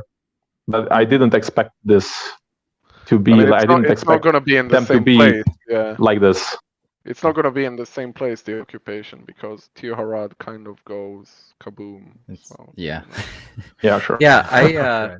so first of all, I wanted to mention I really like Arondir. I love the Oh, yeah. idea of a stoic elf that's, not so light and breezy as Legolas. Like they're both, like I said on my stream, they're both BA but in different ways. And I'm totally on board with a stoic BA elf. But yeah, the thing that kind of made me wonder about this whole setup was the fact that we have been told, right, that Arondir is a Sylvan elf, and I kind of wondered, like, why does he answer to the King of the Noldor? Like, wouldn't you would expect him to answer to Thranduil's father, perhaps, or be one of the perhaps one of the elves of Lorinand, which becomes Lorien. But yeah, so I was very curious, like why, I always got the impression that Sylvan elves, wouldn't necessarily just fall in line under the Noldor. I'm assuming Absolutely. it's for simplicity's purposes more than anything else. Yeah. Well, and I assume think- so. Go ahead, Laketia. Go ahead. I have a short one. I think first of all, the elves are much more of political animals here than I would have anticipated. Their whole political structure is more explained than I expected and much broader. Like you guys said, I didn't expect Gil-galad to have power this far in the south. I certainly didn't expect the Sylvan elves to be his subjects, etc. And the other thing that Strider mentioned about the Numenorean colonies, I'm really, really curious what they're going to do with that. I mean, colonization is something that I think within the context of Numenor makes much more sense throughout the centuries that it took place in. I'm curious if this show is just gonna jam everything within a few years, because in that case their colonization force is gonna be lessened a lot. So Right. yeah. I didn't think of it like that, because most of the time you see colonization in stories like this, it's been going on for a while when the curtain rises, which wouldn't be the case here. As to the mechanics of how it would go, I have a pretty solid guess. My thinking is very simple. Tirharad goes kaboom. Bronwyn and the survivors relocate to, I assume, Umbar, and that gets occupied. I mean, that's obviously season 2 and things. Right. So I want to glom onto something that Matt mentioned, which is the weirdness of the Sylvan elves being under the authority of Gil-galad. And I wouldn't have even noticed this if they hadn't specifically said in all kinds of marketing materials before the show that Arondir is a Sylvan elf, right? That is a fact. They have confirmed it. So now we have to wrestle with this notion that the Sylvan elves and the outer outposts are actually under the command of Gil-galad. Yeah. And so the question becomes, are they just, Hen said it's for simplicity's sake. I'm sure that's the case. How far are they going to go with that? Are they basically stripping out any distinctions between the tribes, the different tribes of elves? And if so, are they going to do something similar between the different tribes of dwarves? Are they just saying dwarves are one group, elves are one group, men in Middle Earth are another group, and then yet Numenoreans? I think you have a very simple evidence of it. Does Elrond really talk or behave any different than any of the other elves? I don't think so. Yeah. He has the same heightened language. Some of his lines to Bronwyn are pretty. He doesn't like. There's no different feeling between him and the Noldor particularly. Yeah. So yeah, I think that's your answer right there. Which, I can't help but think that's a little bit of a shame. I mean, even in the Hobbit movies, we got I was gonna say that Tauriel acts differently. Where she said you wouldn't let him pledge himself to a lowly Sylvan elf, and Thranduil being a total jerk is just like, nope, I sure wouldn't. But yeah, like this show, because presumably if they go there with War of the Last Alliance, they could bring in Thranduil's father, Orofair, and they could bring in the elves of Lorien, and those are Sylvan elves led by Sindarin elves, and we could have 3 different factions of elves at play here. And Really kind of We should far with hopefully have those. Maybe Yeah. even more. And we can perhaps hopefully see also Amroth and his father Yeah. ruling Lorien. There's that whole thing happening there. So I hope we are not seeing just the merging. Maybe they will explain something. Maybe Gil-galad at this point is the High King of Elves in Middle Earth, but perhaps, and of course I think we are hoping for this to be the case. Perhaps there are still those other realms. They just see him as the High King. Like as what we had in Beleriand during the first stage. You had all of the Noldorian kingdoms, and you had, I don't know, Fingolfin or Fingon at different points being the king. So hopefully, maybe this is the case. Yeah. I think, it might be, but I think if they did decide to go that route, they would make it clear in this episode when they mentioned High King Gil-galad giving the orders to, disband the watch guards and they stuff. say we're going I home. think, yeah, I think that might be a good chance to insert, the distinction and to say, I don't know, for them to complain something about being ruled by a Noldor or something like that. I don't know. Or even if it was Arondir would go home somewhere else, like, hey, you've been under the servitude of the High King of the Noldor, but now you can go back to Greenwood, or something. Exactly, to your own people. If I may, sorry, I think this may be something interesting. Just for a short one. So I think we had the Elves of Osirian in Beleriand, right? They were the woodland elves. So perhaps that's what they're going with. Maybe he is one of those, and that's why he is a subject of Gil-galad, because it's in the area. They probably didn't move away across Middle Earth. They probably just stayed in the Lindon area. So maybe he belongs to this group that could fit. They ask him, "What did you do before the war?" So presumably, But I think this is the sort of thing that the nature of adaptation requires you to simplify things, and I think I'm very, very sorry about this, but I think they'll just omit mentioning the Noldor in general, the Sylvan elves in general. I think they'll just present them as the elves, and there are different factions of the elves, but we're not going to go too deep into explaining it. The nice thing though about this being a TV series is that that's something that could get introduced in a later series, when perhaps we get the Elves of Greenwood in a later season, and that's where we get more of this distinction. That is, I think we would, because it's in their best interest to keep on introducing new things, because you have to keep it. You can't just as much like as Celeborn, apparently. As much as you sure. As much as you want things to be unified, you want to keep introducing new things. Otherwise, it becomes a little bit there's only so much you can do with it. Yes. So that is true. But on the other hand, and I'm sorry I'm being stubborn about this, and I really wish I would believe it would be otherwise, but I think it's odd if you have two or several main characters who are elves, and then after a season or two you go like, okay, so here's the explanation. Actually, Arondir is completely different than Galadriel based on his origin and everything. So I think, and to be fair, you're right. They don't mention that Arondir is a Sylvan elf. We know it from marketing. We don't know it from the show. It's never mentioned. Yeah, I'm very sympathetic to the problem that the showrunners are confronted with, needing to decide which things to compress or simplify, streamline for the purposes of the show, and which not to. I would just prefer, though, obviously I want to see everything in its fullness. We're not going to get that, but let's say that they decide we're not going to get into the distinctions between the tribes of elves. I get that. You don't need to get into it, but you also don't need to include any lines that foreclose the opportunity to get into it later. Right. And that was the thing that actually concerned me the most about the line indicating they're under the authority of King Gil-galad, because getting into the distinctions later they kind of can't backtrack on that, right? The Sylvan elves are under Gil-galad's authority, so they're kind of stuck with that now.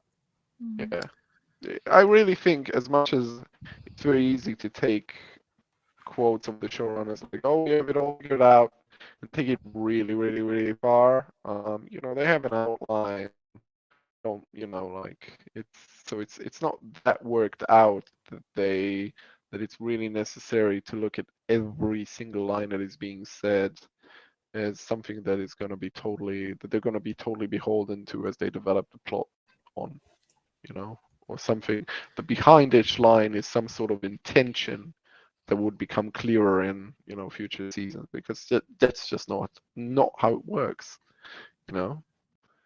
Yeah. So a place that we may see a glimmer of the distinctions between groups of elves is with Elrond. And I was really caught by surprise, or really, caught my eye.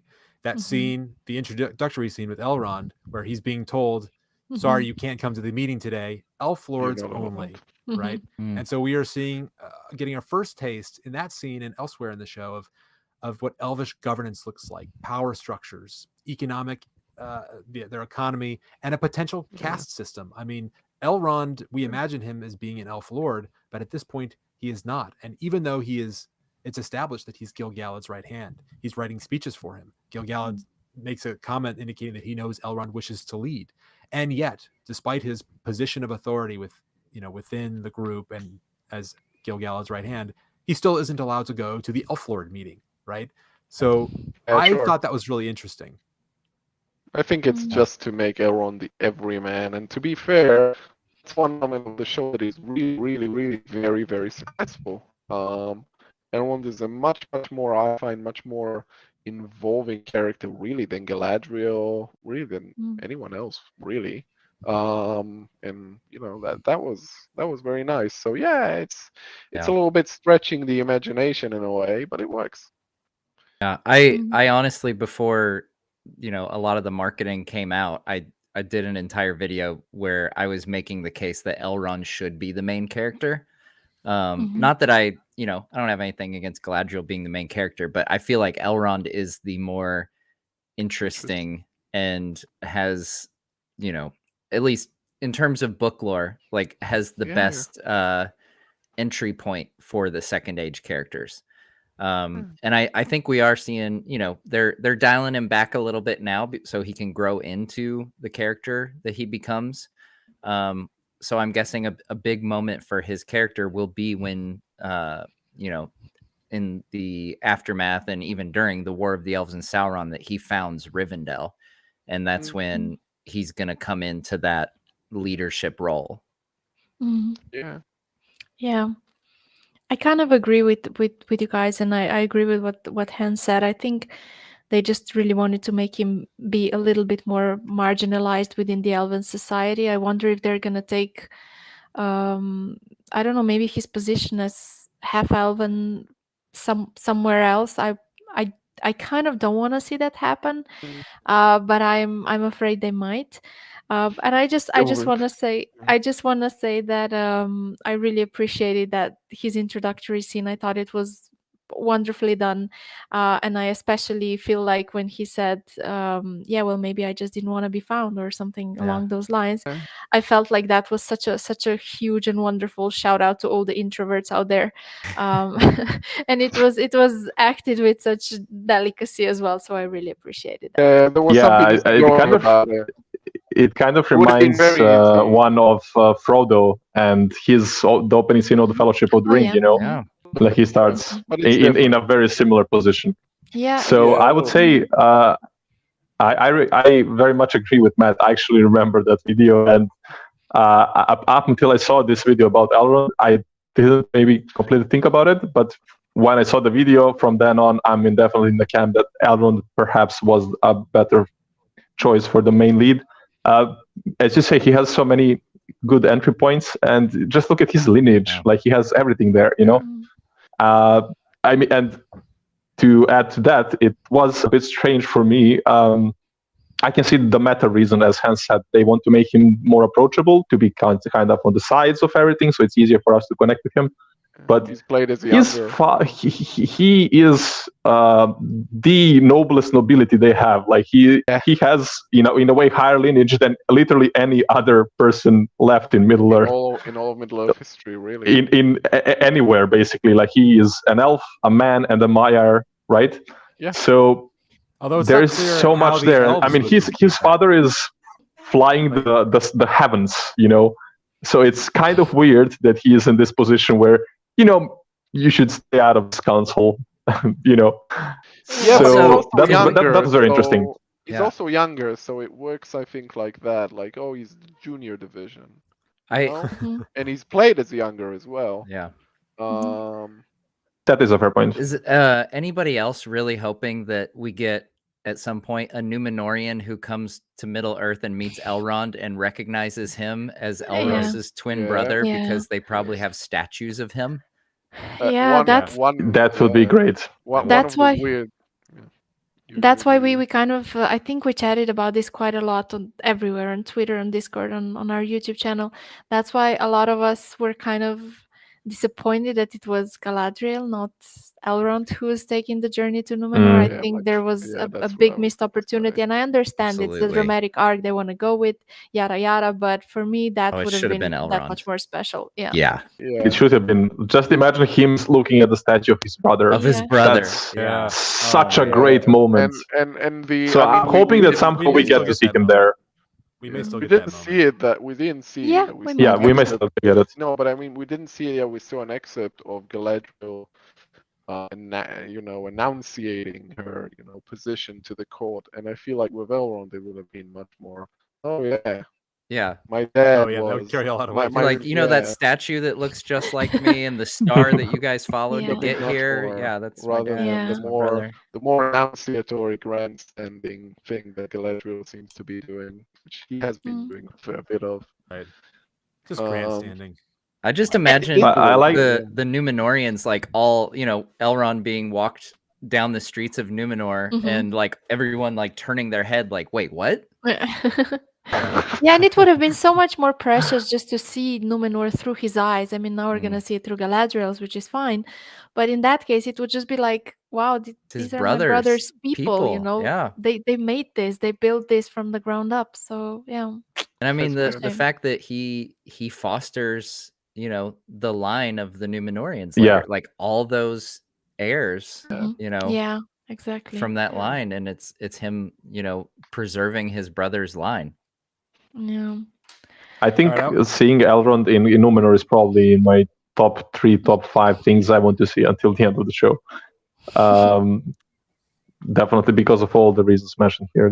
All right, I want to hit one more deep lore question before we go into some sort of rapid fire questions, and then I know we've got at least 1, maybe 2 callers that are going to call in. So I want to talk about the ban. The ban against the Noldor, which in the books is supposed to have been lifted at the end of the Second Age. Of course, there are different, slightly nuanced versions of that, but let's just take the main one. It's lifted. Lots of elves go back. Many leave Middle-earth. And those few that stay do so of their own free will. In particular, in the Calibeth, it says that after defeating Morgoth, quote, the Eldar they summoned to return into the west, and those that hearkened to the summons dwelt in the Isle of Eresia, end quote. And many elves did go, but those that stayed did so because they love this place. And we know in Otrapada, or of the Rings of Power in the Third Age, it says that in the Second Age, quote, many of the Eldar still dwelt in Lindon, lingering unwilling yet to forsake Beleriand, where they had fought and labored long. And certain years in the Second Age, the elves called the Days of Flight, when Sauron starts to rise again. They're all going freely, right, to back to Valinor. And yet, in this show, there's a big scene here where it's made very clear that the only way to go back to Valinor is if Gil-galad gives you a ticket. You got to get your passport stamped by Gil-galad, or else you are stuck. And they act like everybody wants to go. I mean, everybody in in Galadriel's regiment, the look on their face, they're dying to go back. Finally, they get to go back as a reward for their good work, I guess. And that, I think, really subverts the mindset and motivations of the elves that remain in Middle-earth, which I think should become important, because it is their desire to better Middle-earth and make a kingdom that rivals Valinor that they wanted to stay. That's the thing that Sauron grabs onto and manipulates to get them to make the rings of power, right? So I think this is a really important change, and I'm curious what your thoughts are in terms of how it will change a lot of the thematic stuff going forward. And can I just add to that? It also gives Gil-galad some sort of, Valar-like authority, which he Yeah. certainly didn't have in the lore. And Gil-galad And is it somebody says who hasn't Manwë even. across Yeah. his chest. That's part Yeah. of his outfit. Maybe that's his hubris. Maybe that'll be his not exactly his downfall, but something he struggles with. It should be, Mhm. but yeah, I don't know. I think it's just a result of doing this premise with a very partial set of rights. So most of that stuff is not expanded upon in the Lord of the Rings. So they did what they do. And they did it for the plot reason that they did it as well, which in a way is rather clever. Which is Gil-galad is giving Galadriel like Golden kind of ticket. a forced vacation almost, really. Like, oh, she's kind of a troublemaker in a way, so we'll like give her a promotion. Yeah, Yeah. you're being Out of promoted here. to Siberia. Get out of here. Yeah, that sort of thing. No, yeah. really, it is. It sounds kind of mercenary, but I honestly I don't know which I was bugged by more, the fact that Gil-galad chooses who goes, or the fact that like it made me like Gil-galad less because obviously his death at the end of this series is going to be a big moment, and Elendil I'm not as worried about. I feel like that's a loss that we'll feel, but like if Gil-galad is kind of set up to be kind of a jerk, then I always envisioned him again. This is kind of my where your own headcanon comes in, but I envisioned him as almost like a father figure for Elrond, who has this tendency to lose father figures, and that would be the final father figure that he loses, and that would be a big moment. But if he's kind of like not a bad guy, but a little more antagonistic, then his death won't be as sad of a moment as it could be. Yeah, but King Lear is a jerk, that's these kinds of tragic royal characters are often like that. They're a little bit manipulative. I do think your point is well taken insofar as that we probably should have gotten to know him for a couple of scenes before this. So it's like, oh, he has no choice. It was the better thing to do for the better of for the greater good, and make a big dilemma out of it. Yeah. The good thing is that we've got plenty of time before the last alliance. Yeah, we do. Right. But you want to start I think off maybe they wanted to contrast. You do, but I feel like maybe they wanted to contrast, Elrond's just general kindness and generosity and he's still portrayed as being politically very successful. Like he exhibits a lot of confidence before he goes into Khazad-dûm. He's like, yeah, so this is what I do best. And on the other hand, we have but still, like, he's supposed to be pretty cunning. And on the other hand, maybe they just want to establish Gil-galad as this more experienced, a little bit more manipulative, ruthless politician. But I don't like it. It's in his character description. They've talked about it in interviews, but I'm not a big fan of it. I feel like it's a missed opportunity. I mean, this is an Elven king that's ruled for the longest, like the High King of the Noldor who's ruled the longest, and here they sort of portray him as, I don't know, even the fact that Elrond writes his speeches and everything, that was a bit of an odd choice for me. Yeah. And in my eyes, it makes him feel kind of inept a little bit. It makes him feel inept, and I really dislike that. Yeah, so, that and also I think something that aggravates it.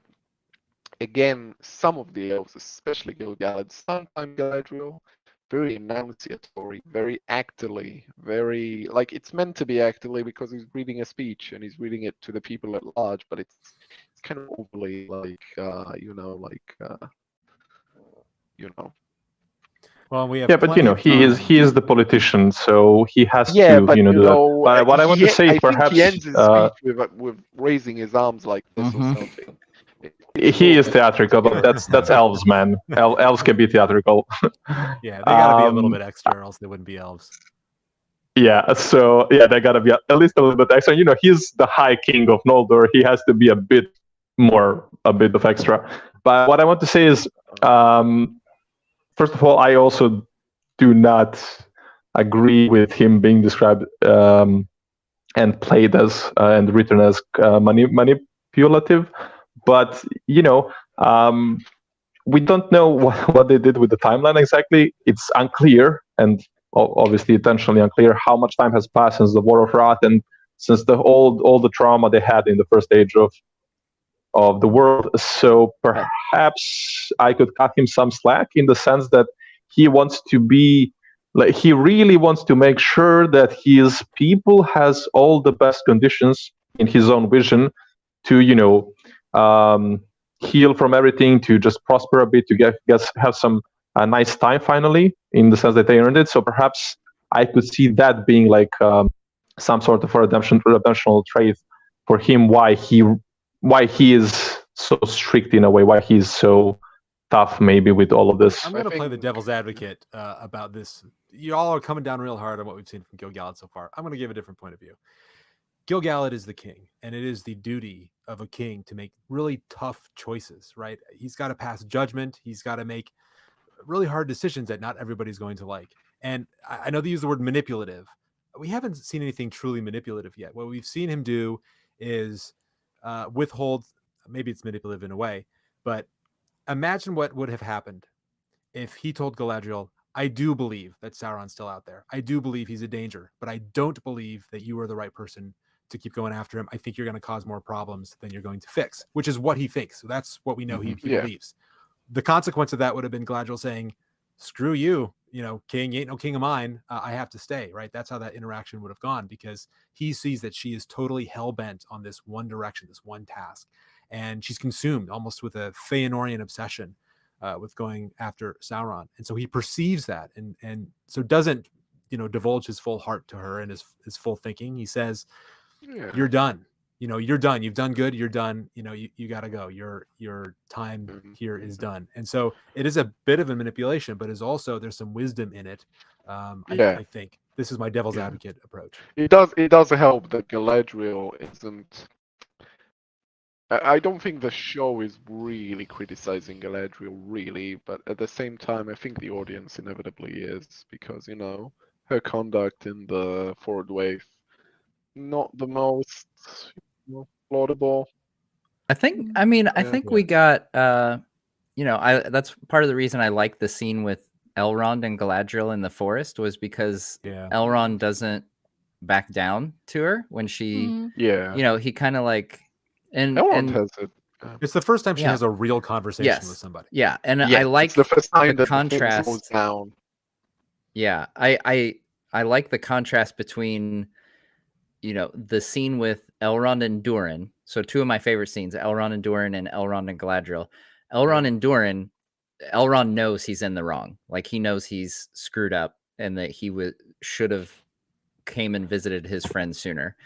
And so he immediately congratulates him on his marriage and the birth of his children, and he admits that he's wrong. Whereas with Galadriel, he pushes right back at her, and she's saying, you would have me go to the Undying Lands and, have all this, PTSD, basically. And Elrond says, no, that's the only place that can heal you, like what's inside you. And like, I like the fact that I think that Galadriel and Elrond are going to be really important to each other in turning into the characters that we know them as from the Third Age. And especially perhaps Elrond to Galadriel in particular. But yeah, I hope to see more between them. I'm just a really big Elrond fan, is basically what it comes down to. Robert Aramayo has been crushing. I think Elrond has the balance better than Gil-galad, certainly better than Galadriel. He is manipulative as well. He is very much so, and very knowingly so, both with Durin to some extent and with Galadriel. But you feel more the kind of his heart is always in the right place. It's a manipulation that's rooted in empathy. Right? He's very empathetic when he's talking to. It's done very well. Which is actually something they said about Gil-galad in interviews, that's where his political cunning derives from, and I'm not seeing it with Gil-galad. I'm absolutely seeing it with Elrond. One thing that this change accomplishes, putting the decision to allow people to go back to Valinor in the hands of Gil-galad, it makes Galadriel's choice to stay and continue pursuing Sauron, much more acute. We in the books, her staying there is a sacrifice there. They're ramping that up to 11 and making it very clear, which they have to do in some way in the show, right? And so they're setting it up so that you can't go to Valinor unless I invite you. I'm inviting you. And she said, I'm dying to go. I want to see the light of the two trees. I still see it on my face. I want to go back. She said that. And Elrond says, you may never get this chance again. And so there's all these hints that are telling us how important this is, how much she wants it, and that she'll never get the chance again. And yet, because of her oath to her brother, the feeling of a task unaccomplished, unfinished, the PTSD that she is still suffering from inside, she can't go, and she chooses to jump into the ocean, unfortunately, probably knowing that it's likely she would die, but hoping against hope that she'll get back so she can finish her task. You know, that just makes it very, very clear what she's giving up to fulfill what she thinks is her duty. So in that respect, I understand the choice. Yeah, so for me, I really love all the points everybody has made on this. I just have to say, from like an outside perspective, I hope that all of this is not all these changes to this whole concept of going back to Valinor and all that they're not just like a consequence of the decision of them wanting to get her accidentally to Numenor. Yes. Right. Yeah. But because that's a lot of bending of the lore and of everything. Just if it's the only reason, we only saw 2 episodes. Who knows what they have planned for us? We always have to keep that in mind.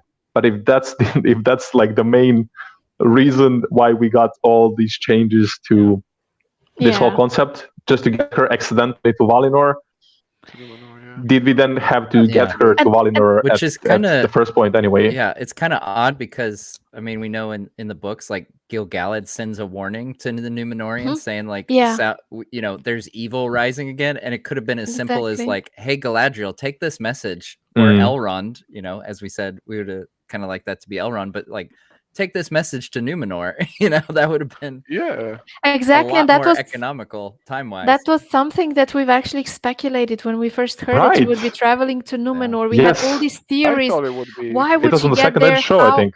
Why would she get there? How she would get there? We speculated she would be sent as an envoy, etc. And I think a lot of our theories were actually more plausible and lore friendly than the actual solution that they came up with.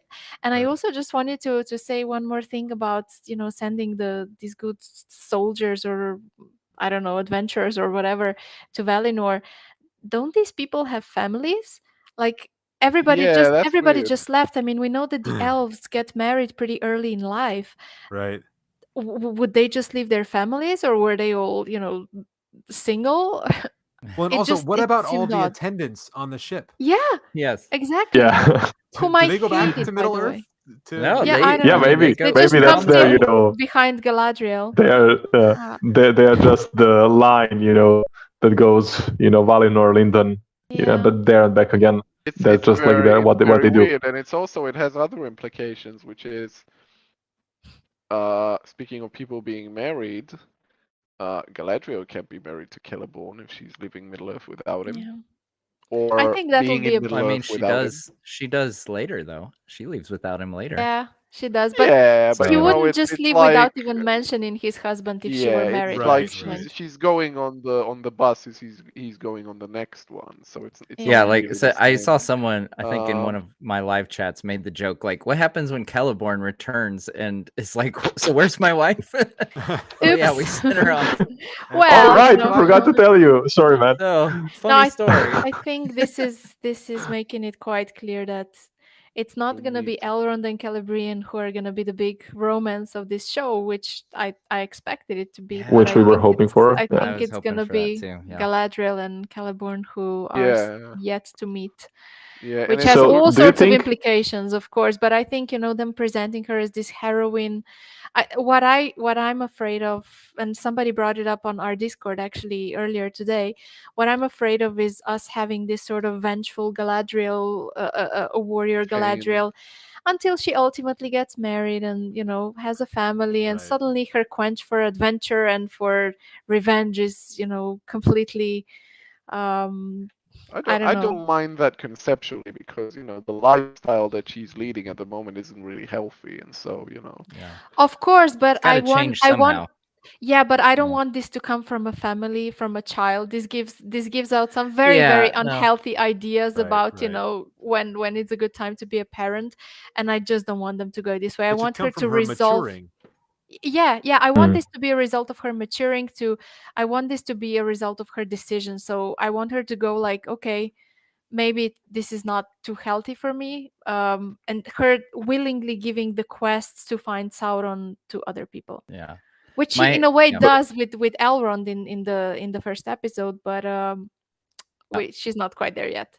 My hope is that, because like I said, I think Elrond will be pivotal in Galadriel's ongoing arc, and I think that it could be powerful stuff if Celeborn is that way as well. Like a lot of people I say, agree. like, I don't have why that does issue. someone so great as Galadriel, settle with Celeborn? And I think it could be interesting, to show off his wisdom, a bit. That's and true.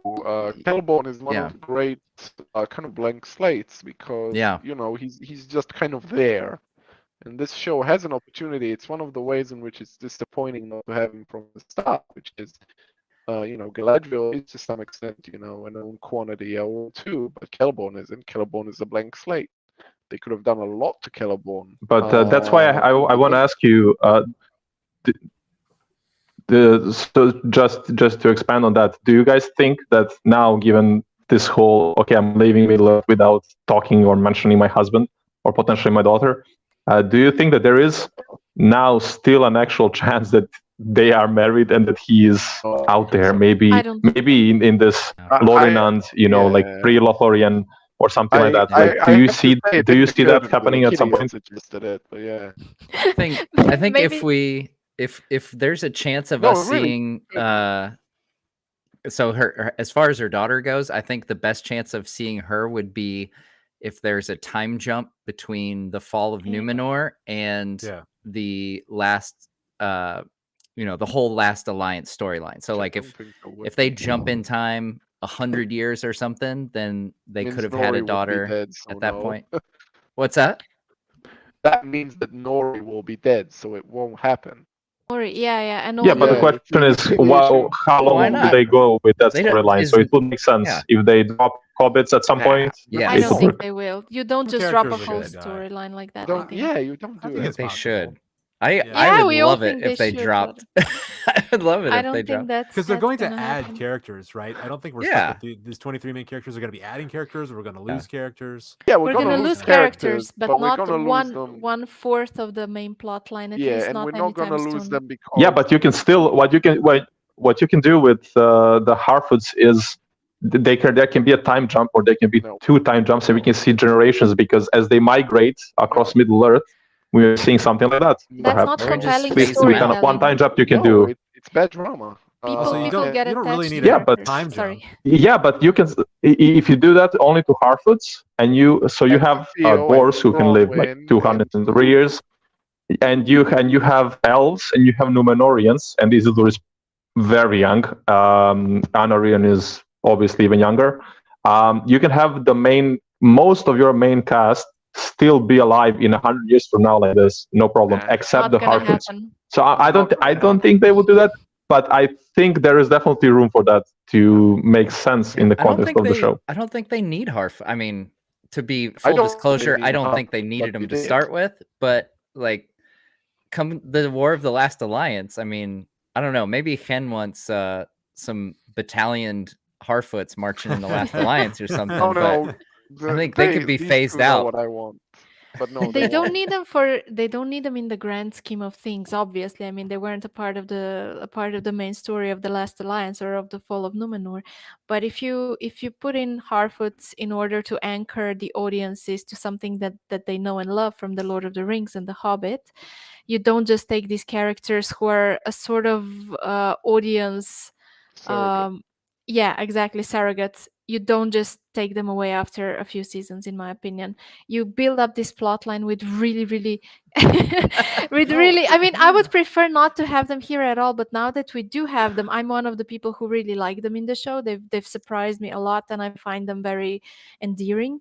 And I don't see them just eliminating all these Harfoots that we're I don't- presumably gonna grow to love.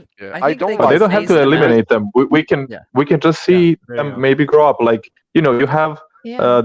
okay, Hen is gonna love this. You have the movie Excalibur, and there you follow Arthur from, you know, his teenage years good example, to when he is like a middle-aged man, and you see that just in And like does span that of two work?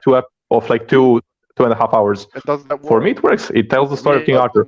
But let's not go into analysis of that movie. But No, but they can do that, the and point- maybe the point maybe is they want to that- get, if I may, maybe they want to get the hobbits to settle in the area of Anduin and set up what happens to a certain Smeagol and Deagle fellows. I had You know, thought 2,500 years later. thought of that. So maybe, and that would make sense to maybe still, you know, maybe some of the older hobbits that we know now will die off of old age if there's a time jump, but we can then have Nori and what's her friend's name? You know, in like 50, 60, 70 years from now, they could still be alive. Like hobbits reach 100 years easily, so they could still be alive if they're like now in the 30s. They could But be two there. things, Friday. One is you have to recast them, and if you don't recast characters if you can help it, you just don't. And the same is true of Theo as well. You don't recast characters if you can help it. And the other thing is, you don't just if you're dropping characters, you don't do it because 100 years have passed off screen and they all died off screen. You kill them. See the difference? You could phase You them can- out in a graceful there are way. options. Show them Yeah. as elderly and like a Yeah, passage if of the time. audience really hates them, which they don't. No, but Yeah. you could do it in a tasteful way, I think. And You can do it in. I think they're not, you know, pivotal to the show as we've established. They're not pivotal to the As show. now. I think But there don't could be, come a time where they could be phased out and we don't need the hobbits anymore. And I will say I found them more enjoyable than I ever thought that I would. Yeah. So in full disclosure, I enjoyed them found much them more than I thought I would. yeah. I still think they're unnecessary and would be totally okay with them being phased out so that the big boys can play and we can you know, get into the real stuff. Well, I'm glad we're concluding this conversation, the meat of the conversation, with talking about Harfoot genocide and whether or not that's dramatically acceptable. Confirmed. I want But, the thing that before happens we get to to our the village in caller- Apocalypto. That's what I want. Go. I'm sorry, I forgot we had callers too. They We must have be we have waiting I forever. think we just Oh my have gosh. one. Yeah, let's do that. Let's do a couple. I have a couple rapid fire questions. There are some little mysteries, Easter eggs that we're going to be tracking, and so I want your quick rapid fire responses. So first one, you know, we're on Nazgul watch. Have we seen any Nazgul in the show, and who do you think it is? Matt, let's start with you. Yes, I think we've definitely seen Nazgul. I personally would like to see Halbrand turn out to be the Witch King. Yes. Lakitia? I agree with that, and I also think one of the characters we haven't yet seen has the potential of becoming a Nazgul, or several. I especially suspect Pharazon's son, or possibly even Earion. Arian, I wouldn't know, but Pharazon's son, yeah, it could be.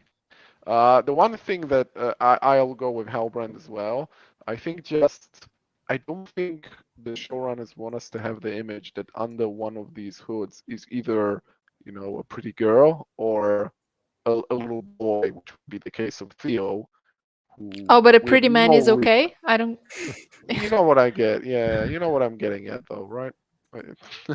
I think it's just, you know, like, there's a certain, like... I think by the time it they're would under be the kind hood, of they won't be a pretty twisted. anything. Yeah, it would be kind of it would be kind of twisted to do it that way. And the oeuvre of the show for me is sadly not very twisted, and so, you know. I would say for me, I definitely hope that Halbrand is not Sauron, that he ends up being Witch King. I really, really hope for that. Nothing screams Sauron, everything screams a man who has problems and may end up being tempted for whatever reason into becoming a wraith, a ring wraith. But I do hope, and I do think if I had to make a bet, I would that Theo will end up being Kamul. I think there's definitely a lot of potential there, given his origin being one of the Easterlings. It's not clear whether the Easterlings from the Silmarillion are for sure the Easterlings from the later ages, but they may be making that connection. And as such, Easterling Kamul, the Easterling, is his codename. So I could definitely see that happening. And also given with the sword and everything. And also it would play into my theory that we will indeed have a time jump. And maybe even, I know what Ken said, and I know it is uncommon to recast people intentionally in the middle of a show, but we haven't exactly had a show like this that covers potentially several hundred years. That's true. So maybe they will go about that with Theo, for example. That's true, but I'm going to say something very, very not nice about this show. This show is extremely conventional in its style. Extremely so. And so to have all these non-conventional, what we've seen so far has been incredibly conventional. And so to have all these super unconventional story choices, like a tangent that requires recasting a major role, is not something that I see these showrunners having in them at all. It's extremely conventional. Well, true, but we are theorizing now, and I'm hoping Theo ends up being Kamul and Halbrand is the Witch King. And potentially Kemen, Farazos. Yeah. Our rapid fire round isn't so rapid, sorry. Yeah. Let's get to our next rapid fire question. It is more rapid than so far. This one I'm calling, who is Theo's daddy and what does he do? It's self-explanatory. Don't ask me to use an Arnold Schwarzenegger accent when I say that. So let's tee it up. Matt, who's Theo's daddy? I think the only candidate we have so far would be Halbrand, I think. Yeah. So, I don't know. That's my best guess. Is like Halbrand could be, maybe. Could be. Kitty, do you agree? Yeah, I agree, especially given that we even got like a little line about Theo's dad and the other boy saying, you don't even know what happened to him. Mm-hmm. Yeah, and Halbrand is, being spoken of as somebody who's running from his past. Yeah, I see that. I think it's possible. Yeah, it's weird, but I can see it. Yeah. Mm-hmm. Yeah, so there's that problem if he ends up being Sauron and Theo's dad. Like, what is happening? But I mean, like so far of all the characters we've seen, it has to be either Halbrand or somebody else. A lot of people think that, or Arondir may be the father, but I think it's no. If you read through the dialogue, it's not. They haven't actually, even said clearly that they love each other. Like they didn't actually. Do anything active on that whole front. So I think it's either Halbrand or somebody else. And he kind of mentions who we haven't had seen. A father when he was younger, and then his father left. So I think he remembers the father. Yeah. He's just not around anymore because he's, off gallivanting with Galadriel. All right. At the same time, it feels weird. I don't know. Something about it doesn't feel right. We'll see. So this show, the showrunners, say what you will of them, they love putting in Easter eggs. There's a lot of Easter eggs in here for eagle-eyed viewers, people who like the lore, whether it's in costumes or the settings, language. There's a lot of little stuff in there. So let's go around the horn and give me your favorite little Easter egg. It doesn't have to be a big part of the plot or anything like that. Just something that you spotted that you just love, that nod, that tip of the cap to diehards. Matt, how about you? I'm fairly certain twice we have seen the dragon helm of Dorloman in the show. First episode, it was in the woods. It looked like as the camera came from behind Galadriel off to the left of the screen, there was a character carved holding the dragon helm, which I'm pretty sure would be Fingon, based on the fact that he's the one who gives it to the men of Dorloman. And then in the second episode, it was the dwarf kids with the big helmets. One of them was the dragon helmet Dorloman. I even wore it. It's my shirt today, the dragon helmet Dorloman. I Nice. absolutely love the Children of Hurin. Folks who are familiar with my channel will know that is my favorite Tolkien book. It's a downer, but I still love it. Yeah, it's great. Yeah, all of us Tolkien fans, we think we love high fantasy, but we really just like the gritty, depressing storylines Yes. as much as the next Guilty Yes, as we do. charged. Okay, let's get to you. I don't know that I necessarily have anyone. I liked, seeing the statues of Luthien and everything. I really like the Feanor's hammer and the fact that it got jewels ingrained on it. I thought that was a really nice touch. But yeah, apart from that, I think I'm pretty much blanking. So nothing particular comes to mind. Good ones. Chen, how about you? Yeah, I also don't. I didn't like watch it with a keen eye on those sorts of things. I'm trying to think of something a little bit more. I would say the dwarven faces, perhaps, but it's not. The design is a little hokey for me. Well, I really have nothing springs to mind particularly. I was much more interested in the workings out of the plot and the characters. Sure. Okay, just a Alright, tiny Sarah, how one. about you? I remembered a tiny Oh, one. yeah. I forgot. I kind of liked how Finrod says at the beginning something along the lines of "I'm not always going to be around" and stuff. I thought that was a really nice callback to, how he to some of his foretellings that he has in the Silmarillion. So I kind of appreciated that as well. Ryder, Well, last words I to you. have two actually. Yeah, so the first one is that on that really cool shot of Numenor that we got a few weeks back, apparently the statue has Narsil from I the thought about movies. mentioning that, but because it's a future episode, I Yeah, thought it like would be but cheating. like from the movies. So I think, yeah. So the question is whether it's just an Easter egg or there's actually going to there's actually going to be something happening there. So that's the first part that comes to mind, especially because I love Numenorean and the whole thing. Just look at the nickname. But the second is, and I saw this today. So the constellation Yeah. that Galadriel sees, and apparently that the meteor man or like the stranger that he did with the fireflies is Valakirka, the famous constellation that Varda created as like a sign for the elves and like a symbol of hope and everything. So I think that was really neat that they did that. So yeah, those are my two topics. That, you know what, you just hit on the one that I was going to say as well. And this is one of the things I really appreciate about the show. So I saw that, and I, here in America, we call that the Big Dipper. I saw the Big Dipper and I had forgotten, that was something I knew once, read in Hammond's Skull, that the constellations that are referred to Are real, throughout Tolkien's yeah. Legendarium, that they're referring to the Big Dipper.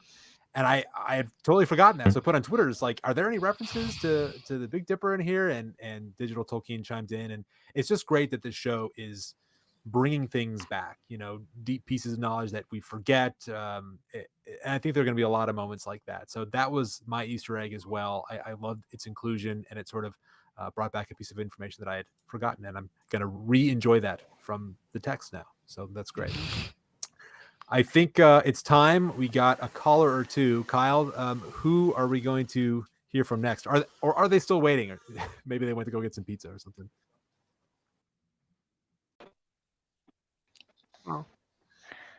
Hello. Hello. Hi. Hey, Hi. My name's Deborah. welcome. Thank you. Thank you.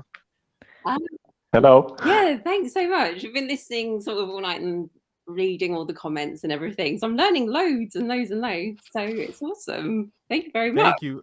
Welcome, Thank you for listening. Thank you so very much. Did you have a comment or a question about the show? Yeah, it's more of a observation, I guess, and knowing that we've got 5 wizards sort of coming through at different times and knowing the condensed timeline, and maybe they might all be coming through at the same time period in this version.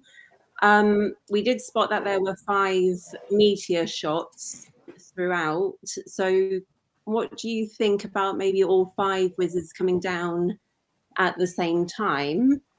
And we are only seeing one, because we did try to figure out the trajectory of the meteor from where it was, and it didn't line up entirely. Yeah. So that got our minds thinking a little bit, and we're trying to figure out what possible Istari is for Nori currently. I think it's one meteor. I think it's that's a great question. Yeah, Hen, why don't you take it? I think that's a really good question. Thank you so much for this. It is visible from, say, Tilharad and from Linden quite far north. It's just a conceit so that all the characters see it. It's a little bit like how Mount Doom really shouldn't be visible from the Black Gate, and Erebor shouldn't be visible from the Carrack, but it makes sense dramatically for us to see them there, and so we do. And it's the same thing here. We see it because it makes sense dramatically for the characters across all the storylines, or as many of them as possible, to see it. But it would have been such a nice plot twist, We all this time we just think there's one person arriving on a meteor, great. and even more contrivances. We might end up, I'm crossing my fingers that he's a blue wizard, and that all of a sudden we'll find out there was actually 2. Well, and it would make it. I know there have been a lot of rumors. Yeah, which I think I have is, feelings yes. about that. It would make it much more palatable for Meteor Man to be Gandalf if all 5 are coming down, right? If that would make it a little easier to swallow. If we do get some blue wizards. But there is also that I saw some people on Reddit pointing that out.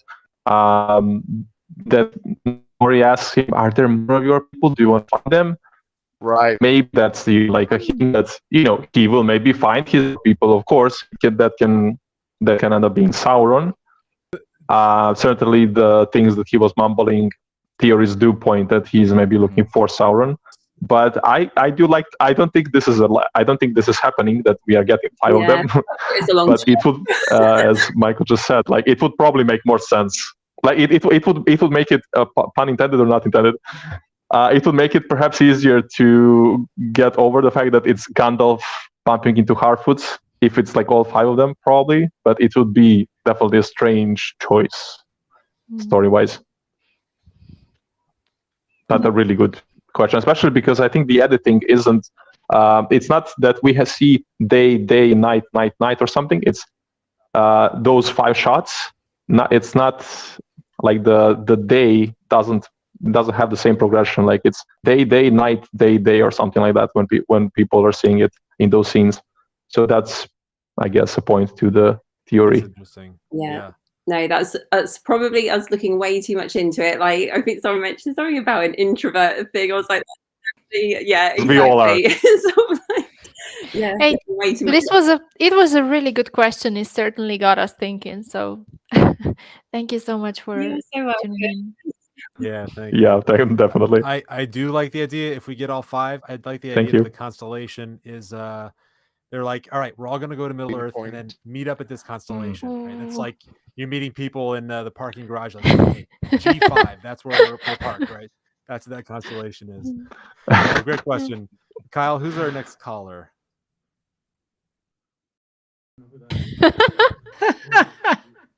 Anybody? Oh wow. Hi, guys. Long-time listener, first-time caller. I just want to thank you all for doing this panel today. Thank you, Matt, for being on literally everything since the show dropped.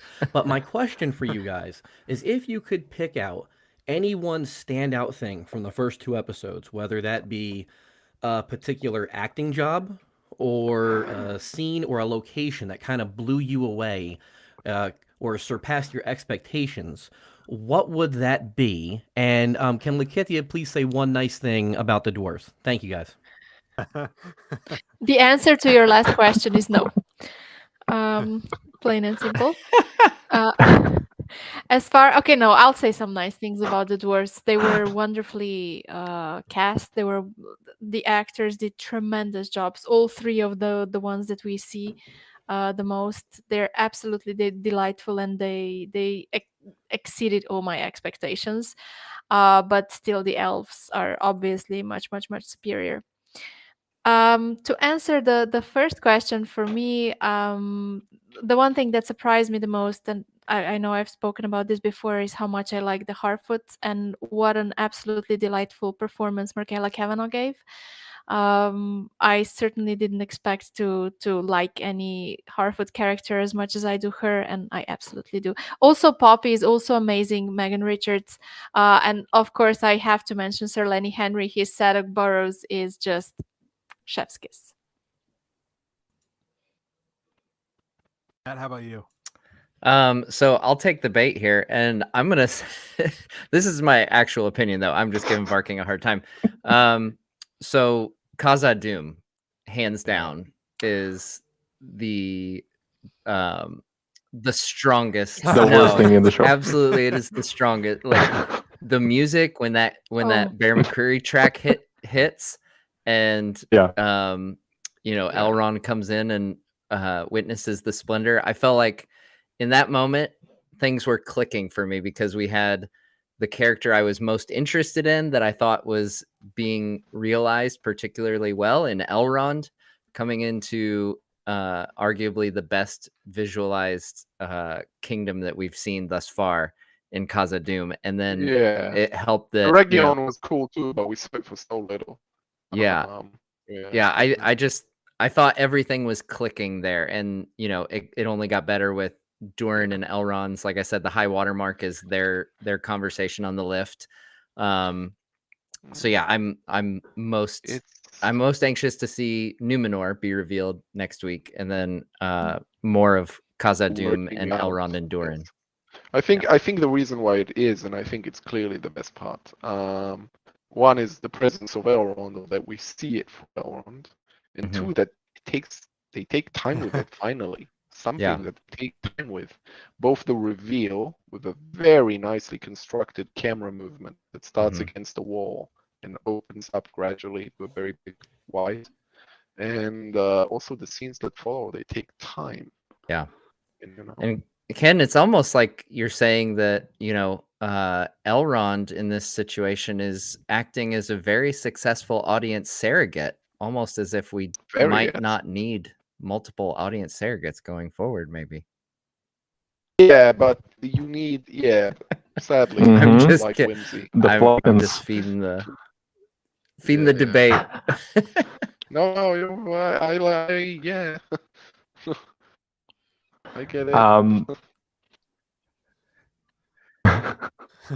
So if I may, I would definitely agree with everybody. Khazad-dûm was absolutely fantastic. Like seriously, and that track is definitely in my top 3. I'm not sure what's on the second place. What's the third member of it? But it's Khazad-dûm and Numenor for me. Those two are absolutely fantastic. So I loved Khazad-dûm. I think all the 4 storylines we had, or like all the 4 locations, let's say, I liked all of them. Lindon was also pretty spectacular. But I think all the locations did what they were supposed to do. They gave us what they were supposed to give us. A random village is supposed to be so it's not impressive. But I'll say, Robert Romeo absolutely nailed it as Elrond, and his interaction with the dwarves and Celebrimbor was so lovely. On so many levels, like it's obvious why he is so far the fan favorite. However, I have to say, Khazad-dûm is awesome, but I think it's gonna move to the second place after the next episode, because next episode we're gonna see Numenor, and Numenor is gonna knock it out of park. Sadly, that's my hope at least. So yeah. I think Region has a good stand there too. Well, not sadly. Well, I mean, Numenor is the greatest mortal civilization, so. We stole it a little bit. Yeah, true.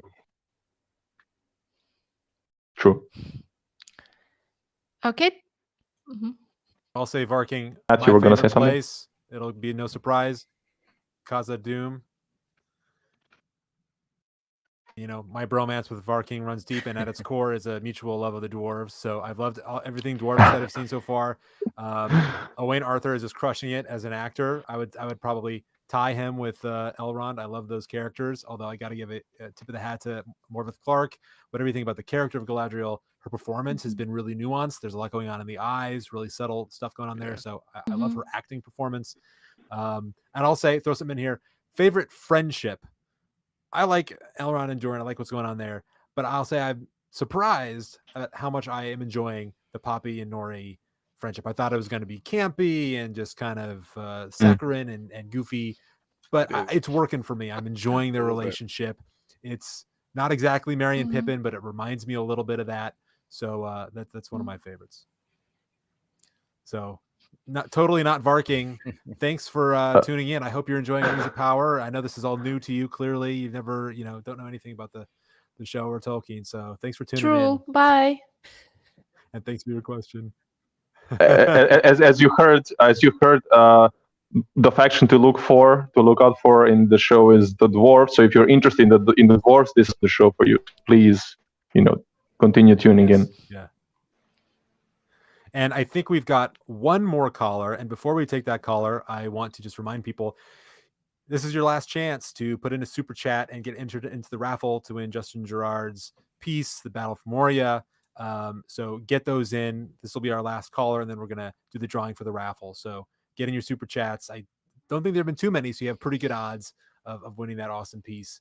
And of course, I'll remind you again, go to his store and support Justin Gerard. So Kyle, give us I think it's Chris. Is that our next caller? Bob. Can you guys hear me? Yes, we can hear. Hello there. Yes. Well, I Yes, have hello. a question. Thank you. I have a question. So what do you guys think about like I know that right now we're in the middle of House of the Dragon and this show, like in your opinion, without being biased, which show do you think is going to be better? Because both shows, to me, they're really good, but one show had both shows have movie budgets, but With the Power, to me, feels like a movie. It don't feel like a TV show. It feels more like a full out experience that you need to go out to the theater to see. So like, what's your take on this? Bob, thank you so much for your question. I know that that's on the mind of every Rings of Power fan. How's this going to measure up to House of the Dragon? So, Matt, And I mean, every fantasy fan, And I don't know that we can promise to be unbiased. It's going to be impossible and totally objective. But we are going to do our best. Matt, what do you think? I'm probably not the best person to answer this because I've only ever seen half an episode of one Game of Thrones episode.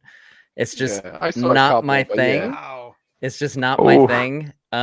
So yeah, I can't measure it up. I can say that I took my three boys, ranging from ages 11 to 6 to the Rings of Power first 2 episodes at the theater screening, and they all really enjoyed it, and it sparked a 30-minute conversation on the way home about them theorizing who the stranger was, and then we got to talking about the wizards and why they were sent and how they were sent, and just all these deeper lore questions that as I said, the oldest is 11, so to have them that interested in Tolkien, that has already been worth the price of admission for getting them to sit down and watch this show with me, that they not only enjoy it, but I'm planting seeds for a love of Tolkien that is already blossoming thanks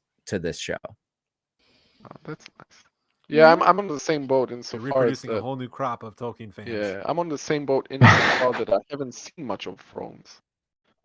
It's like Game of Thrones and crime dramas are two things that I find very, very unattractive from an audience standpoint. It's just uninvolving to me. But the aesthetic is much more inviting to me than the more fairy tale-y quality that the Rings of Power is imbued with, and the very family-friendly quality that it's imbued with.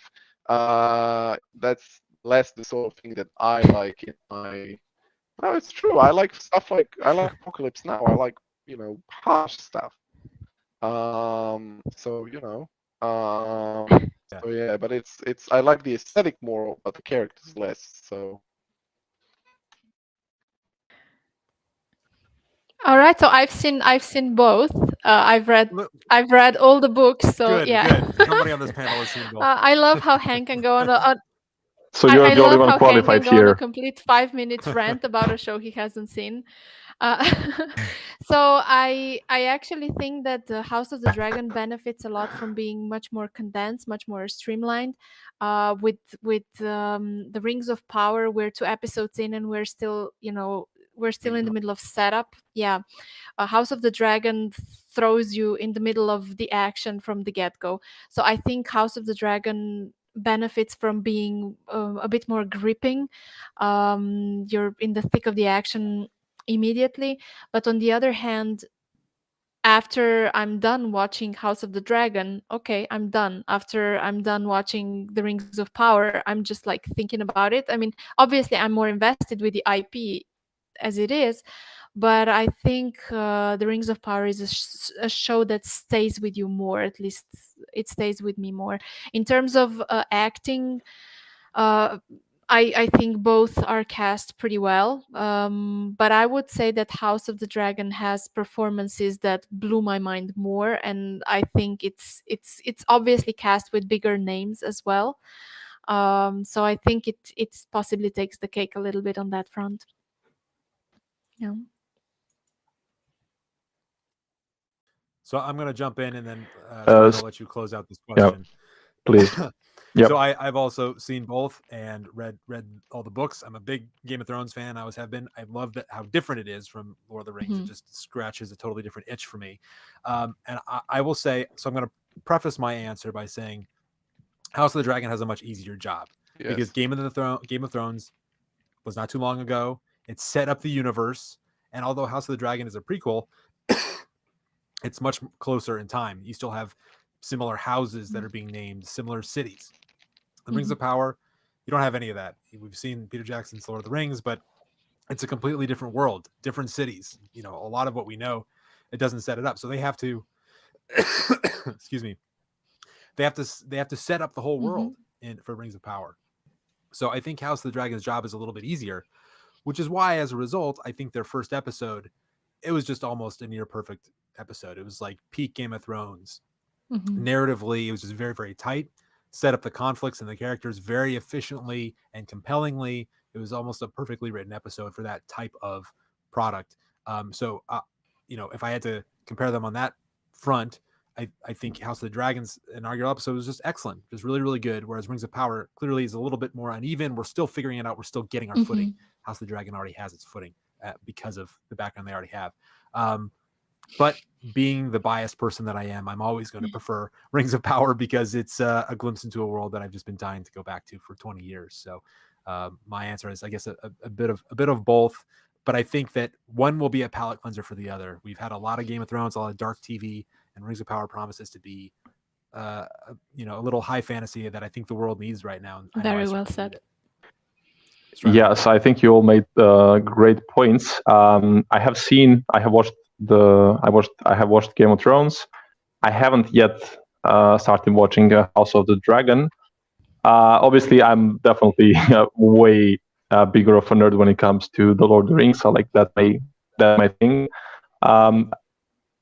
So yeah, the thing is, as you guys have said, House of the Dragon has the advantage of being already an established world, and that world is in, I think, many ways, or like this in some ways, more simpler than the world than Middle Earth, because Middle Earth has this, even like this underlying religious layer to it, like the life after death, the mortality versus immortality, the soul, and things like that. And as far as I know, the world of Ice and Fire doesn't really go that much into that. It's more low fantasy. It's more realistic in a way. It touches on the more realistic concepts, while the stories that Tolkien usually deals with, and these stories here that we will be watching in this show, they are more mythological. So it's like, for me, I think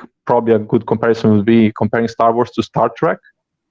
One is kind of trying to be based in like this more real setting, in a way that's Star Trek, and we have Star Wars that has the Force, this cosmic concept that is all around us. It has some sort of a magic and so on, and that's why